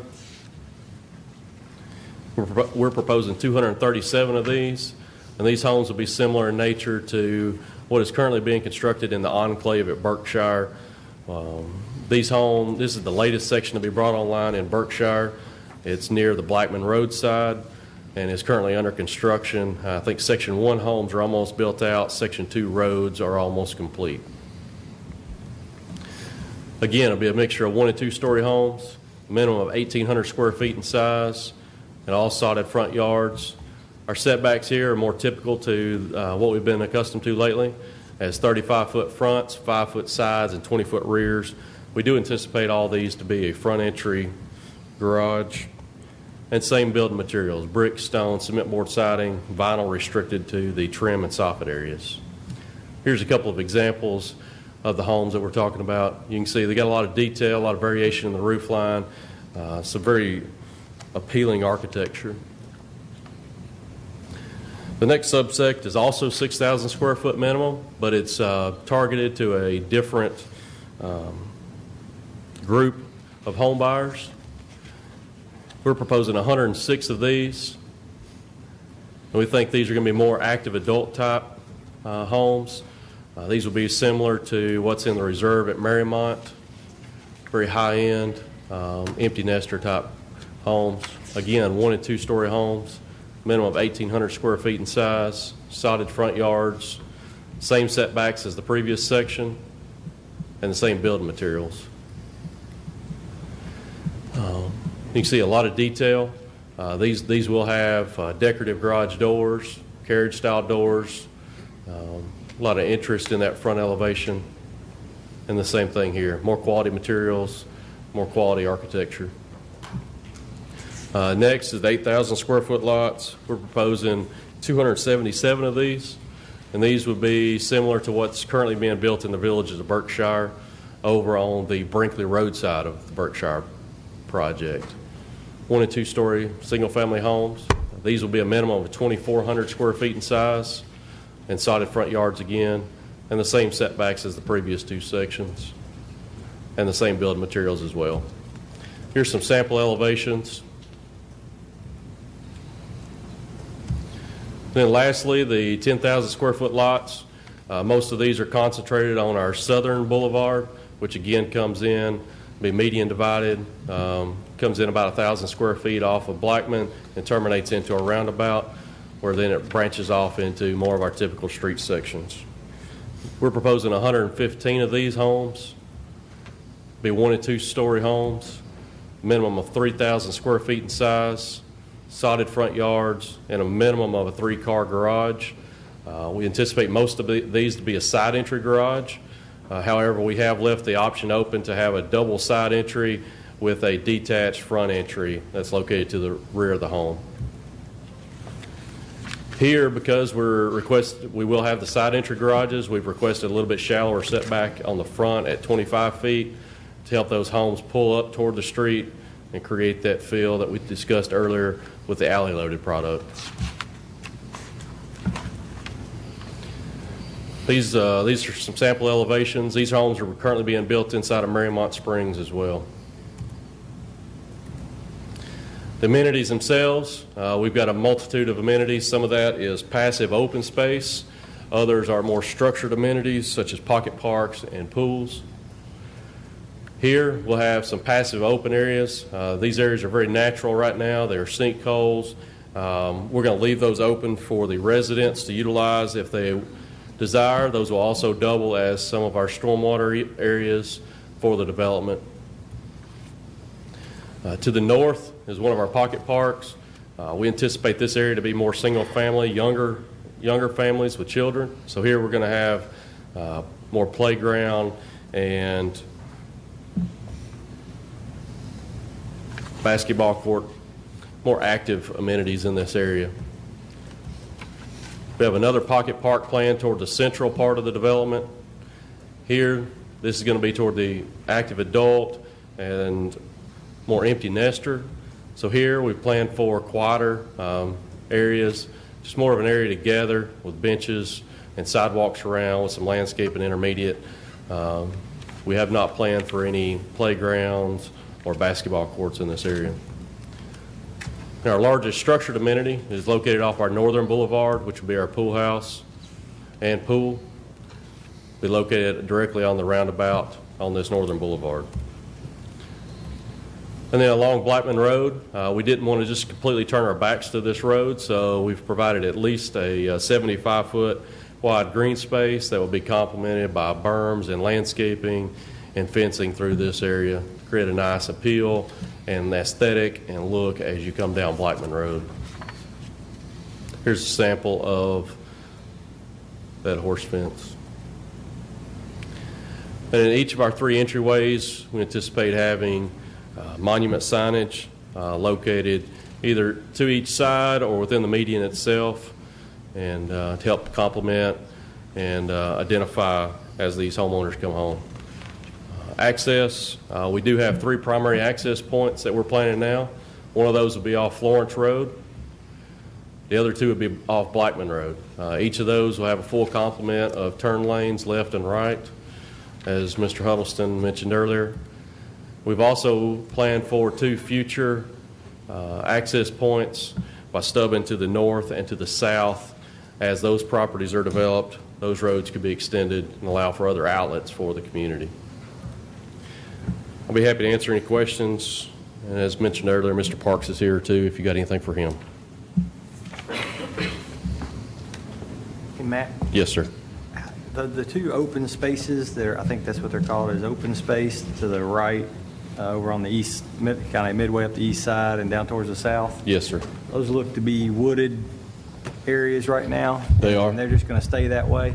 Yeah, we're going to the extent that we can, I do believe we're going to go in there and try to improve. Those are sinkholes, and those have open throats in the bottom. And this entire area, including some area to the south of 24, relies on those sinkholes for drainage. That is their ultimate point. So we're going to go in there and improve those features to make sure that they always take water.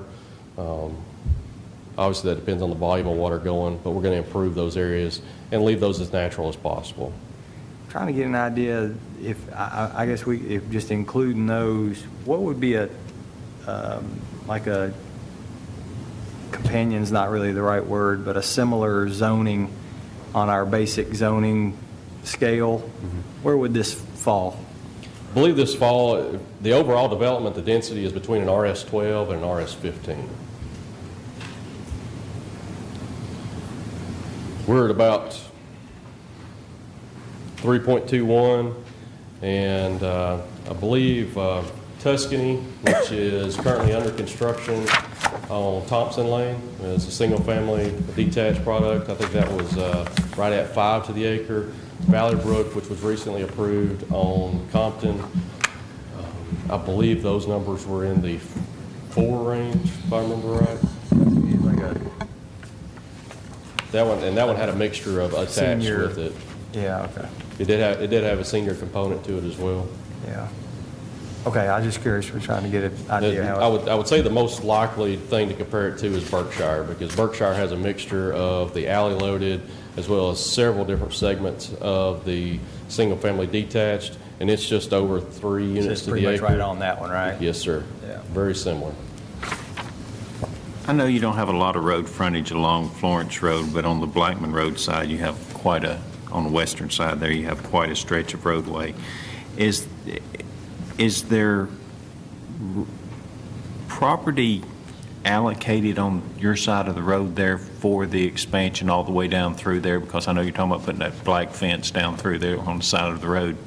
How much easement way are you allowing for any future expansion, and is that going to be a problem with setbacks when you start looking at No, sir. We've got at Lots. least 75 feet of green space planned down through there, so we've, and portions of that are much larger than 75 feet, but at least 75 feet down through there. So we can expand our way with road frontage quite a distance, and whatever the ultimate solution is, if we need to dedicate right away several feet into our property, when I say several, 10, 20, 30, that would not be a problem. We've planned for that, and do not see an issue with that. If a settlement were agreed upon, would you assume that there would probably be sidewalks along that roadway as well? I would say that sidewalks would come if curb and gutter were installed, and I think that's part of probably the quagmire is, the city standard is curb and gutter with sidewalks along all our streets, but because we're so close to the urban growth boundary, does that make sense to run just in front of our property? We've got sidewalks along all the sides of our streets, and so we obviously would like the interconnectivity at some point to get back to Blackman and further south. There's going to be some retail destinations to the south, I believe, at some point in the future. There's already a convenience store there. So sidewalks along that road would make a lot of sense. Thank you, ma'am. Thank you, Mr. Taylor. Thank you. Any questions? Mr. Chandler, did you have something? Well, Mayor, before you open the public hearing, to assure that we stay in compliance with our publication requirements for a public hearing, my suggestion would be that we reopen the public hearing for the plan of services and annexation, and then open the public hearing for the zoning. Leave them open because we've deferred action on those until May the 5th, and I assume the same would be for the zoning. And then on May the 5th, if there's any additional comment, take that, close the public hearing, and then proceed to discuss the items. So retroactively, we need to go back and I want to declare the public hearing for the annexation of the plan of services open, and we're going to leave that open if there's not any objection. Okay? And now we'll need to conduct a public hearing to consider the zoning for 242 acres located along Blackman Road and Florence Road as a planned residential development. PRD District, Shelton Springs Parks Development is the applicant. Anyone wishing to speak for or against, please come to the podium. The public hearing is open.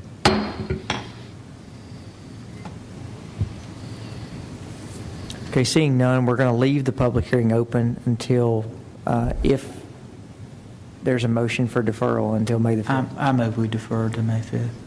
Second. Motion is second. Ms. Wright, we'll call the roll. Mr. LaLance? Aye. Mr. Shacklet? Aye. Mr. Smotherman? Aye. Mr. Washington? Aye. Mayor McFarland? Aye. All right, we'll move to item 13. Resolution 16 RPH 14 adopted by the City Council on March 10, 2016. We'll conduct a public hearing to consider adoption of a plan of services for an annexation of 31.9 acres and two zoning of approximately 31.9 acres located along Manchester Pike as light industrial L1 district, 2016-505, 2016-48. Notice of said public hearing was published in the April 4, 2016 issue of a local newspaper. Ms. Green. Thank you, sir. Our next public hearing is for you to consider the adoption of an annexation petition and an annexation plan of services for property for which we have received a petition for annexation. The property is approximately 32 acres. It's 31.9 acres, and it's located west of Manchester Pike and north of Joe B. Jackson Parkway. You can see it on the illustration on the screen before you. The subject area is shaded purple on the map.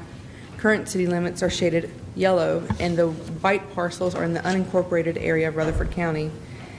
The property, as I mentioned, has petitioned for annexation. It is contiguous with current city limits along two of its boundaries along the southern and western property lines. It is within the Murfreesboro urban growth boundary, and we have prepared a plan of services for you to review, including your materials. The petition for annexation was not for the entire parcel. It was for a portion of the parcel. This parcel itself extends further out and has frontage along Manchester Pike. They're not proposing to annex an entire property, but just a portion of it. The owner of the subject property has petitioned the city for annexation. and they have filed a request for a zoning change, which will be the subject of a later public hearing, to zone this property light industrial district. Interstate Warehousing, who currently exists along Joe B. Jackson Parkway, has a contract to purchase the subject property, and if annexed and the zoning change request is approved, they would like to acquire the property for future expansion of their development, which has been quite successful in this area. If Interstate Warehousing were to acquire this subject property, it would need to be combined with the existing Interstate Warehousing property so that it has access to, this parcel has access to Joe B. Jackson Parkway and not onto Manchester Pike. And the petitioners for annexation do understand that point. As I mentioned, it is contiguous with current city limits, and you have your plan of services before you, which outline what services the city can provide and provide a time frame for when those services can be provided.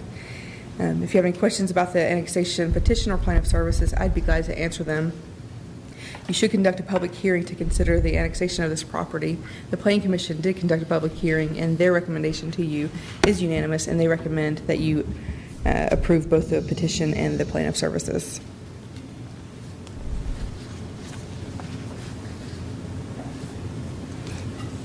Any questions for Ms. Green? Okay, we'll conduct a public hearing on the plan of services and annexation of approximately 31.9 acres located west of Manchester Pike. Anyone wishing to speak for or against, please come to the podium.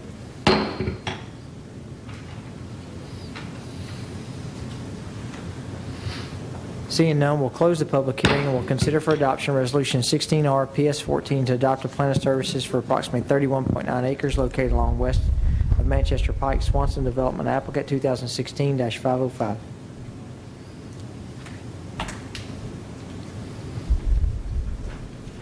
So moved. Second. Motion is second. Ms. Wright, you'll call the roll. Mr. LaLance? Aye. Mr. Shacklet? Aye. Mr. Smotherman? Aye. Mr. Washington? Aye. Mayor McFarland? Aye. We'll now consider for adoption Resolution 16RA 14 to annex approximately 31.9 acres located west of Manchester Pike, Swanson Development applicant 2016-505. Move for approval. Second. Motion is second. Ms. Wright. Mr. LaLance? Aye. Mr. Shacklet? Aye. Mr. Smotherman? Aye. Mr. Washington? Aye. Mayor McFarland? Aye. We'll conduct a public hearing to consider zoning 31.9 acres located west of Manchester Pike as light industrial L1 district, Swanson Development applicant. Thank you, Mayor McFarland. This next public hearing is a companion to the previous two public hearings that you held for the annexation of property located along Manchester Pike and Joe B. Jackson Parkway. The property itself is approximately 31.9 acres, just less than 32 acres, and is located west of Manchester Pike and is currently in the county and zoned RM for medium-density residential. The zoning map before you shows that the surrounding properties to the east and to the south are zoned light industrial district. The property is contiguous with this parcel along Manchester Pike to the east are in the county and zoned RM medium-density residential.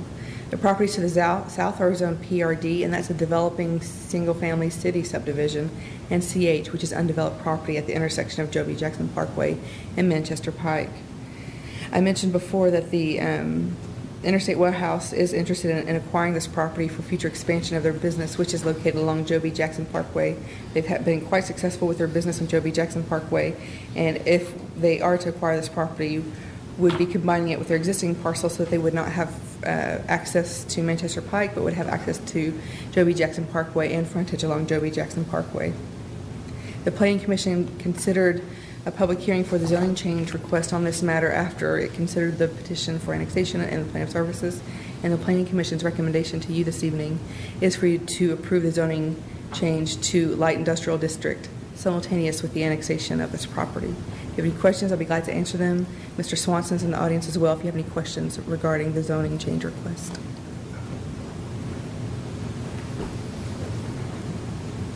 Okay, seeing no questions for the applicant, we'll need to conduct a public hearing to consider 31.9 acres west of Manchester Pike for the public hearing. Anyone wishing to speak for or against, please come to the podium.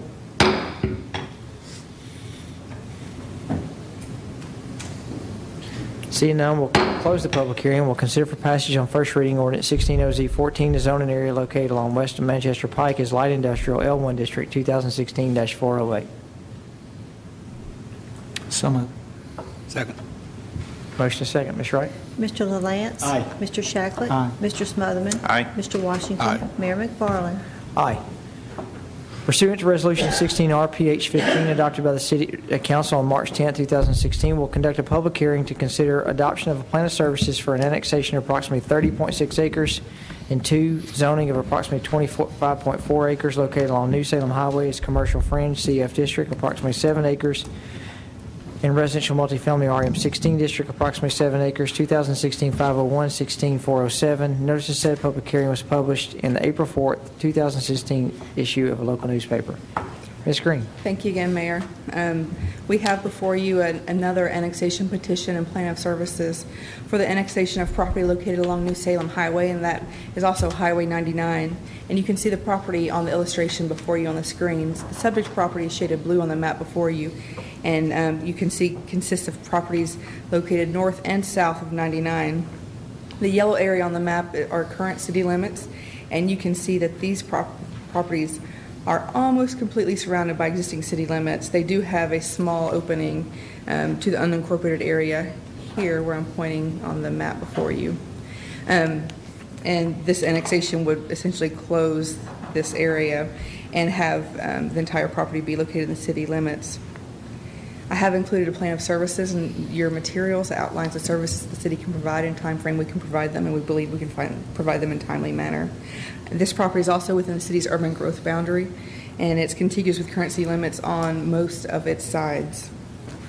There are 2 separate annexation petitions that comprise this request. The first has been made by World Outreach Church, and it consists of the balance of the church's property along the south side of New Salem Highway. Spence Creek does cross their property, and their petition for annexation is approximately 2.2 acres. This 2.2 acres primarily consists of floodplain and floodway of Spence Creek and is used by the church as open space. The second annexation petition is for property owned by the Jackson Family Partnership at the northeast corner of the intersection of New Salem Highway and River Rock Boulevard. Although not owned by World Outreach Church, they do have a relationship with each other, a familial relationship. The property does have an outbuilding that was previously used as a veterinarian office. Now the information provided to staff is that the World Outreach Church currently uses the outbuilding for small group functions. Over the years, the property has also been used for agricultural purposes, and that is the remaining property there. There is some right-of-way included in this annexation request, and that's approximately 1,050 linear feet of New Salem Highway right-of-way, which is approximately 3 acres, and is included in the number which I've provided for you. The Planning Commission to consider the matter of annexation petition by both property owners and the plan of services the evening of the public hearing, which was March 2nd. They considered the matter, and the recommendation to you is that you do accept those 2 items. Staff is available for questions if you have some, and otherwise you should conduct your public hearing. There is a companion zoning change request, which I will discuss after your 2 public hearings for the annexation. Okay, we'll need to conduct a public hearing on a plan of services for annexation. A plan of services for an annexation of approximately 30.6 acres located along New Salem Highway, World Outreach Church, and Jackson Family General Partnership applicants 2016-501. Anyone wishing to speak for or against, please come to the podium. Mayor, I think Arby's is having that big roast beef sale again tonight. Where is everybody? Seeing none, we'll close the public hearing, and we'll consider for adoption Resolution 16-RPS-15 to adopt a plan of services for approximately 30.6 acres located along New Salem Highway, World Outreach Church, and Jackson Family General Partnership applicants 2016-501. Move for approval. Second. Ms. Wright, all those in favor? I'm sorry, Ms. Wright. Mr. You know what I meant, Lance? Ms. Wright. Mr. Lance? Mr. Shacklett? Aye. Mr. Smotherman? Aye. Mr. Washington? Aye. Mayor McFarland? Aye. Consider for adoption Resolution 16-RPS-15 to adopt a plan of services for approximately 30.6 acres located along New Salem Highway, World Outreach Church, and Jackson Family General Partnerships applicants 2016-501. Move for approval. Second. Motion is second. Ms. Wright, if you call the roll. Mr. LaLance? Aye. Mr. Shacklet? Aye. Mr. Smotherman? Aye. Mr. Washington? Aye. Mayor McFarland? Aye. Consider for adoption Resolution 16RA-15 to annex approximately 30.6 acres along New Salem Highway. World Outreach Church and Jackson Family General Partnership applicants 2016-501. Ms. Green. Thank you, sir. I'm sorry to have to tell you that this is the last time I'll be at the lectern tonight. I know you've grown accustomed to my face this evening, but there is a good reason that I have been presenting all these items to you, and that's because somebody who is very much like family to us in the planning department, Matthew Blomley, he and his wife and their son, Nate, had a new family member join them, and that's Rosie Blomley. I don't have a photo here this evening. I should have thought of that. But he is on leave for some time to visit and take care of the new family member and the existing family members. They're all healthy. I spoke to him for quite a bit today, and they're healthy. Not only that, they're happy, and they're glad to have their family expanded. And I can attest that this is one cute baby. So, On the record. so on the record, she's a very cute baby, little Rosie, and she's Looks like the mother, I'm sure. so. Now I'll do my, I guess my last, I'm sorry, it'll be the last thing you hear from me this evening. But it is a companion zoning change request for the annexation petition and plan of services for which you just considered. For properties located along New Salem Highway, or Highway 99. And these properties are currently in the unincorporated area of Rutherford County and zoned medium-density residential district. However, the applicant, and this is for the property only located along the north side of New Salem Highway, which is why the acreage is different. The property to the south will come into the city with an interim zoning of RS-15, which is single-family residential district, and that is okay with the church because those churches are permitted within the RS-15 district. What they propose to develop in the church is they have a bridge over Spence Creek, and they'd like to put a sign on that bridge. And the signage they're proposing isn't permitted in Rutherford County, however, it's permitted in the city of Murfreesboro, so that's why they want that portion of their property to be annexed. However, it was staff's recommendation that the owners to the north do consider annexation to close that hole that we talked about. And after considering it, they agreed that that was a good idea. However, they thought that the interim zoning of RS-15 would not be the best zoning district for the property located at the intersection of River Rock Boulevard and New Salem Highway. So they have proposed a zoning change to be considered simultaneous with their annexation, and that is to zone approximately 7 acres to CF, that's Commercial Fringe District, and they've concentrated that 7 acres on the intersection of River Rock Boulevard and New Salem Highway. And the remaining property, which is approximately 18.4 acres, they're proposing to zone RM16 Multifamily Residential District. The properties to the north are zoned RM16 Multifamily District and RZ, which is Zero Lot Line Residential District. Properties to the south, as I mentioned, are RS-15 and is the World Outreach Church, which does have a relationship to the property owner here. The properties across River Rock Boulevard are zoned RS-15 and RS-12, which are various lot sizes of single-family residential uses. And World Outreach Church, I don't believe has plans to use this property in the future, but they do think that at some point it will. They would like to transfer ownership of the property, and that having that commercial node zoning at the intersection would be most appropriate. The land use map contained in the Salem Pike Land Use Plan recommends that the subject property to develop as institutional, cultural, or worship, which is defined as all cultural and worship uses provided that the scale, operating hours, and traffic impact are compatible with any nearby residential uses and scale.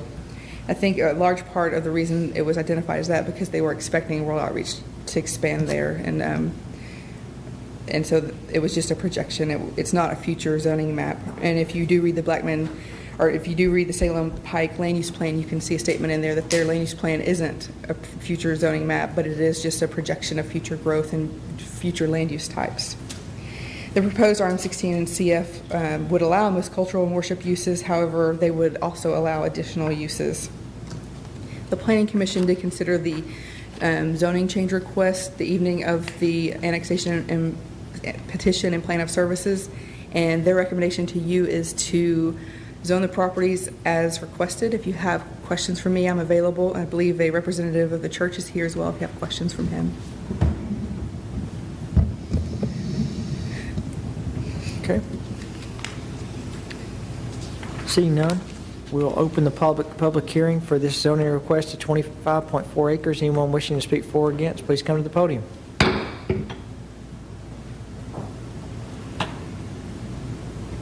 Seeing none, we'll close the public hearing. We'll consider for passage on first reading ordinance 16OZ-15, the zoning area along New Salem Highway as commercial fringe, CF district and residential multifamily 16 RM16 district, 2016-407. Move for approval. Second. Motion is second. Ms. Wright, if you'll call the roll. Mr. LaLance. Aye. Mr. Shacklet. Aye. Mr. Smotherman. Aye. Mr. Washington. Aye. Mayor McFarland. Aye. Mayor McFarland, I just might, Margaret Ann talked about Matthew's great news. We do want to take an opportunity to thank her. Not only does she already have a heavy workload, but she has had to pick up for Matthew as well as some of the other team members in planning. So we certainly appreciate Margaret Ann's extra efforts while Matthew's out with his child. And Margaret Ann, how old is your youngest now? She's Now, I do have pictures of her if you've got time. 15 months, smart, beautiful, well-behaved. I recommend a daughter to everyone. Everyone. She's great. She's 15 months, and it's hard to believe that time's passed that much. But she really is a joy to come home to. I'm middle-aged with a 3-year-old, so let's talk about it when you get my age with a young one. So, all right. I knew it was close to a year. Consider recommendations of planning commission schedule public hearings to consider zoning along Lascassas Pike in North Rutherford Boulevard, CF, annexation zoning CF and rezoning CF along Veterans Parkway and rezoning at 1216 North Maple Street. Thank you, Mayor and council members. Before I get started with the recommendations for public hearings, I'd like to mention that the passing of Bill Welch. He died last week. He was the planning director for Murfreesboro from 1968 through 1983. Okay. And I think Mr. Shacklet remembers him. He was a young student with red hair a long time ago. And as I was a young student with hair a long time ago. I had it. That's true. I remember Bill Welch well, and he will be missed. Our condolences to his family. During its regular meeting on April 6, 2016, the Planning Commission conducted public hearings on the following matters. The zoning application for approximately 9.5 acres located along Lascassas Pike and North Rutherford Boulevard to be rezoned from PCD to CF. George Huddleston, applicant. An annexation plan of services and annexation petition for approximately 0.59 acres located along Veterans Parkway, Mary Reed, applicant.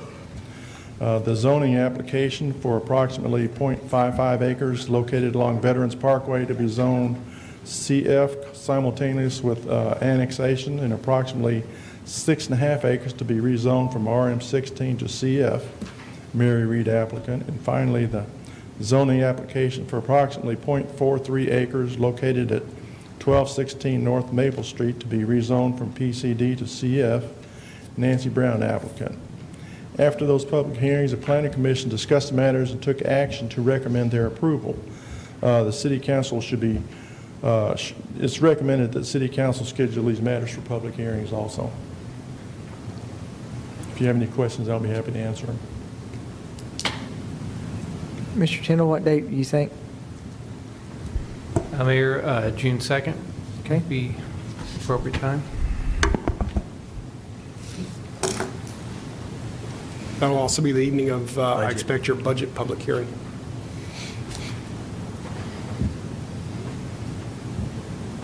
All right. Move that we schedule a June 2nd public hearing. Second. Motion is second. Ms. Wright, will call the roll. Mr. LaLance. Aye. Mr. Shacklet. Aye. Mr. Smotherman. Aye. Mr. Washington. Aye. Mayor McFarland. Aye. And I'd like to mention Margaret Ann is a hard worker. I feel like everybody needs to just give a hug tonight. And an awesome mom.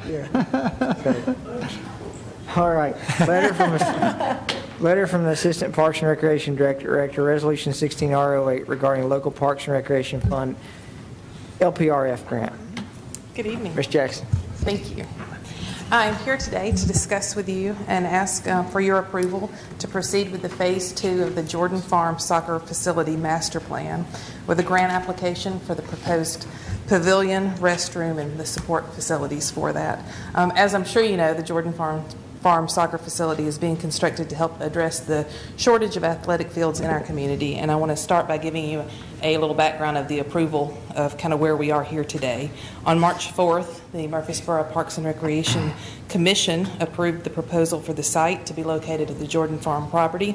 On April 16th, 2015, the Murfreesboro City Council approved a contract with Lowson Associates for the design, development of construction documents, the bidding and construction oversight for the facility. Lowe's has developed that concept master plan, held a public input meeting, and the site location was approved by the Board of Zoning Appeals. The project was included in the 2015 capital improvement budget, and on February 11th, 2016, Murfreesboro City Council approved a reimbursement resolution for all A&E services and the cost of construction for Phase 1 of the facility. And currently, that architectural engineering firm is underway with the design and development of the project, and they are preparing those documents and processes now and working forward, moving forward with that Phase 1 development. This current Phase 1, as you recall, includes the fields and the support parking, but it does not include the restroom facilities, and portable toilets will have to be used at the site until the completion of Phase 2. In the Planning Commission review, it was noted that the construction for a permanent restroom facility should begin by June of next year. The Tennessee Department of Environment and Conservation is currently accepting applications for local Parks and Recreation Fund grants. If awarded, grant funds will allow the department to proceed with Phase 2 of the project. Phase 2 includes a sewer, electricity, fire service line, fire hydrant, water meter, backflow preventer, and other glamorous services such as that. It will also include a restroom building, a pavilion, as well as sidewalks, a plaza, and site furnishings. The preliminary opinion of cost for this Phase 2 provided by Lowson Associates is $592,950. The grant funding requires a 50% match with a maximum funding of $250,000 for a $500,000 project. If funded, the grant will reduce city cost for the project to $342,950. Funding for Phase 1 is included in the current capital improvement plan, and if the grant is awarded, additional funding will need to be allocated in that next CIP. On April 6, 2016, the Murfreesboro Parks and Recreation Commission unanimously supported the recommendation to proceed with this portion, the Phase 2 project for that restroom, pavilion, and support facilities, and for the grant application. So what I would like to respectfully request of you today is approval to proceed with that grant application for Phase 2 for the restroom, pavilion, and support facilities. The application requires a resolution, 16R08, to authorize grant application and commit matching funds in the amount of $250,000. It also subjects the property to recreational use limitations. So I'm also asking for approval and authorizing the mayor to sign the necessary documents, which includes a commitment to complete the project within 2 years if the grant is awarded. The timeline between the application, review, award, and contracting approvals from the state can be lengthy. So if the project is awarded, we will proceed with all of our usual procedures in coming to you for more approval following those set project procedures. And I'd welcome any questions.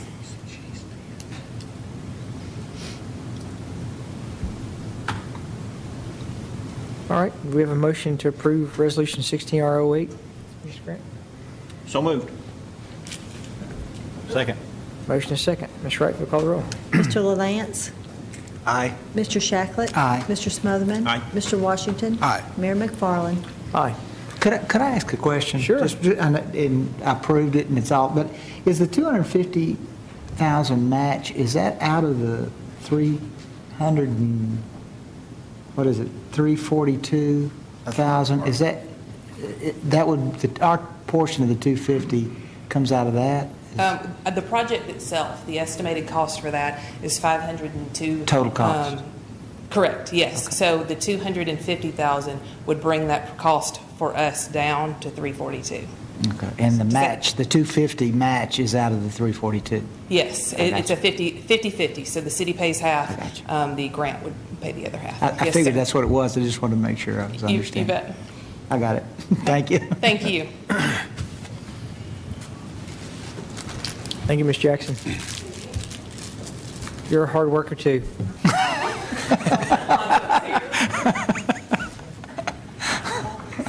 All right, we have item 17, letter from the city manager, resolution 16R09, to reduce the number of required ordinance readings. Mayor, members of council, you'll remember that last year you requested that the General Assembly make a charter change at the council's request that would reduce the required number of readings of an ordinance from 3 to 2. Unfortunately, they were not able to complete that in last year's session. The General Assembly did approve it this year.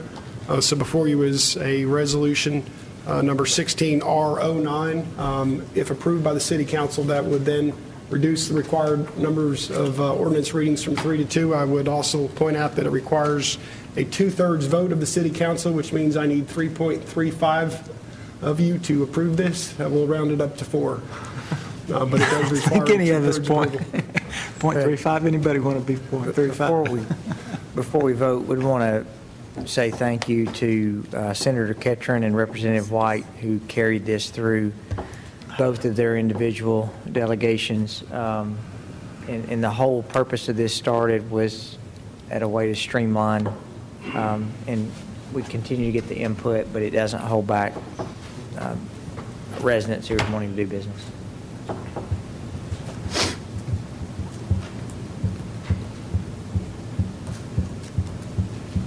Nobody has any questions, I'll move for approval. Second.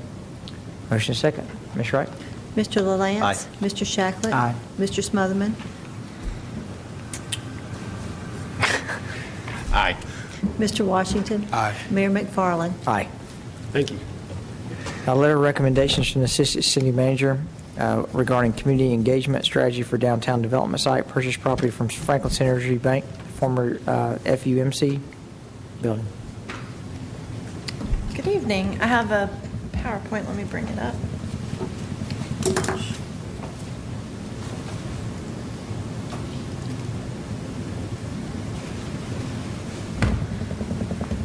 Tonight I'm presenting you a community engagement strategy related to the downtown block Franklin Synergy site that we acquired recently. At your workshop on April 7th, you began a conversation about the future for this property, and tonight I heard what you said and wanted to bring forward some ideas for how we could reach out to the community and engage them in the conversation. Oh, there it is. As we've done in the past, I would recommend we hold a neighborhood meeting or a public meeting. Probably utilize the Civic Plaza for that. We have great parking and accessibility here. And again, just continue that practice of inviting residents to come and have a conversation and share their ideas with us. But a second part, I think we should reach out and go to where people already will be gathered. And we have a great partnership and relationship with Main Street, and an opportunity coming up in the first week of May to be present at Jazz Fest and ask residents what they would like to see downtown. Beginning in June, we'll have the Saturday Farmers Market on the square, and that's another opportunity where we'll have a lot of downtown stakeholders and residents coming down to the square, and we have an opportunity to ask them there again what they would like to see. Another benefit to asking that question is while we're doing the Highland and the Historic Bottom study, I think some of these responses will carry over into those studies as well. Third part, we do a great job of reaching out on social media through our city accounts, and then I know Mayor McFarland often tweets and uses his personal Facebook page to share information and get input from residents. But I think we should also this time reach out to the Downtown Dwellers page, and I've already talked to one of their page administrators. They have about 2,500 members, and it's a very active community of people that comment on there regularly, and they've agreed to post some questions for us and help us collect those responses and include it in our input. And then lastly, I wanted to bring forward an idea that we do something on the site itself, and I've already talked with Angela about using our park staff to help construct a large board that would allow residents to come up to the board and write their ideas for what they would like to see on the site right on the board. The idea behind this is that, again, we're reaching out instead of asking residents to find time to come to a public meeting or to call us or to email us. Let's put something on the site where, you know, just by them walking by, they can contribute to the conversation. And it's one, too, that's really recommended to get a diverse, a broader group of people to participate and perhaps reach people that maybe are more introverted or just not comfortable reaching out. They may feel more comfortable just to walk by and write their ideas down. And so this idea, I have to give credit to, this is, the idea for this came from a New Orleans artist named Candy Chang. She sort of gained notoriety across the country and even internationally for a public art project that she did that was just this, erecting a board and asking people to complete a phrase. And it was, before I die, I want to blank, and people would respond. And then over time, she herself and other people have used that to become more of a public engagement piece where people are going on vacant properties and writing, I wish this was a grocery store, I wish this was a city park, you know, et cetera. So I think this will be something fun and different, and I hope you like this recommendation. Do you have any questions? No, you did very inclusive and thinking out of the box on how we're going to get input on this. You did a great job putting this together. Thank you. And like I said, I will use items that we gather. While I think it's great to use that site downtown and gather information about that site, I think some of the comments that we get will probably be applicable to the Highland area and the Bottoms area potentially. And we will put that together with the market analysis that we receive. And the market analysis will really help inform us on the best locations for their ideas. Okay. Jennifer, how are we going to notify everybody and get the message out that these things are there and available to them? And I mean, what different media forms are we going to use? Yeah, I think the social media is probably a big part to capture the broadest audience, but we will also, we can utilize city TV, we can utilize the newspaper, radio, all those avenues.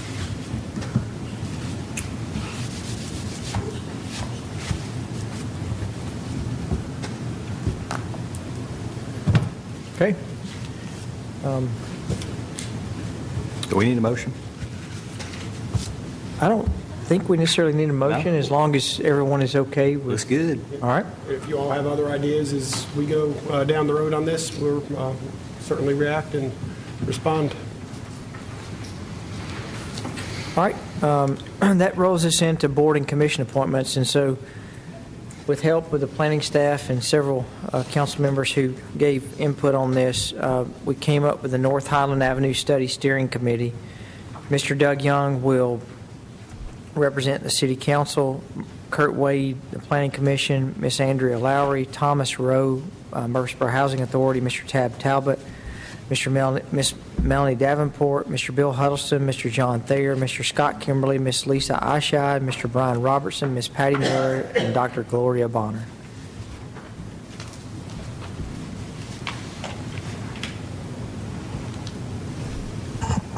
You want to do we need to do these separately, Mr. Tindall? That might be, Okay. might be most clear, yeah. Okay. I move that we accept the mayor's appointments. Second. Motion is second. Ms. Wright? Mr. LaLance? Mr. Shacklet? Aye. Mr. Smotherman? Aye. Mr. Washington? Aye. Mayor McFarland? Aye. The Historic Bottom Study Steering Committee will appoint recommendations of Ms. Gloria Christie, Mr. Douglas Cook, Mr. Scott Foster, Mr. John Hardy, Mr. Bruce Hooper, Mr. Paula Tour, Mr. Ryan Maloney, Ms. Tara McDougall, Mr. Lee Ozzie Nelson, Mr. Dale Robertson, Mr. Chase Salas, and Mr. Ron Washington. I move that we accept the mayor's appointments And also point out that the mayor has been really busy and doing a really good job as well. And Jennifer. And Jennifer. George. Scott Broden, working hard. Scott's working hard over there. Scott will be tweeting that in about 20 seconds. All right. Is there a second? All right, we got a motion and we don't have a second. A second. Mayor, if there is someone that there's a name of someone on that committee that I would like to propose to you, could that be added at a future time? If You can do it right now if you'd like to. Well, I need to confirm that they would be willing to serve, but I think it'd be a good person to be on Absolutely. that particular committee. Yes. Okay, we got a motion and a second. Ms. Wright? Mr. LaLance? Aye. Mr. Shacklet? Aye. Mr. Smotherman? Aye. Mr. Washington? Aye. Mayor McFarland? Aye. Then I have two recommendations and really want to point out the work that Ms. Irene Pitts McDonald has done on the Cable Commission. She served for several years and then she has moved to the Power Board. But then we're replacing her with Mr. Douglas Cook. And Gloria Christie recommended or introduced me to Doug a couple years ago. And it actually is a quick story. He did a computer-generated model of what he thought the bottoms should look like. And it was, Doug, it's in Murfreesboro, who would know, but Doug is one of the producers for the Super Bowl halftime shows and has been for years. And he was one of the lead designers at Disney for the Magic Kingdom and Main Street. So Doug is going to be a great addition not only to the Cable Commission but also to the bottom study. So we're excited. He's accepted the opportunity to serve the city being on the Cable TV Commission.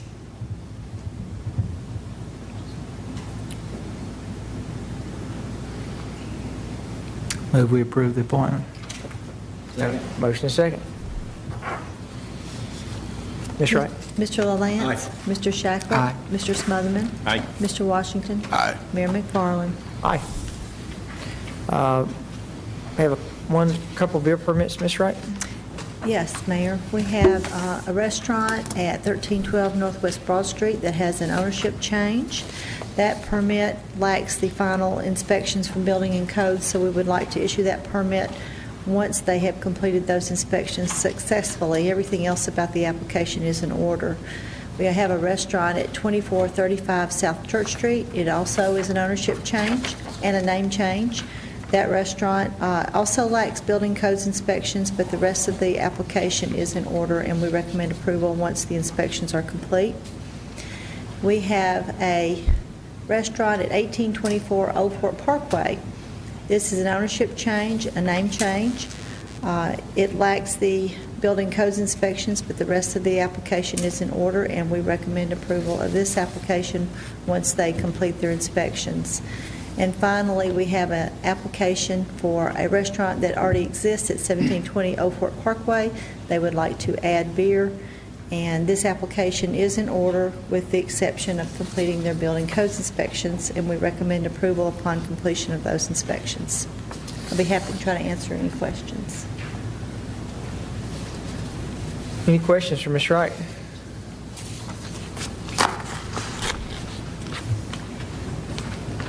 Okay.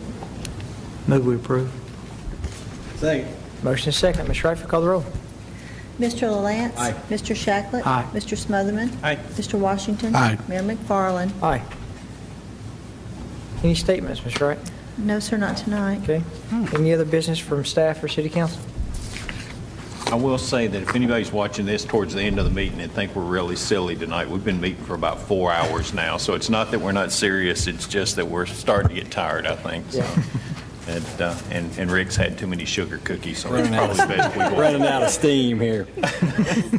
I do want to mention one thing, too, on a different note. One of our firefighters' wives just passed away at a really young age, Dana Fight. We want to make sure we keep her in our prayers and their family in our prayers, too, okay? Absolutely.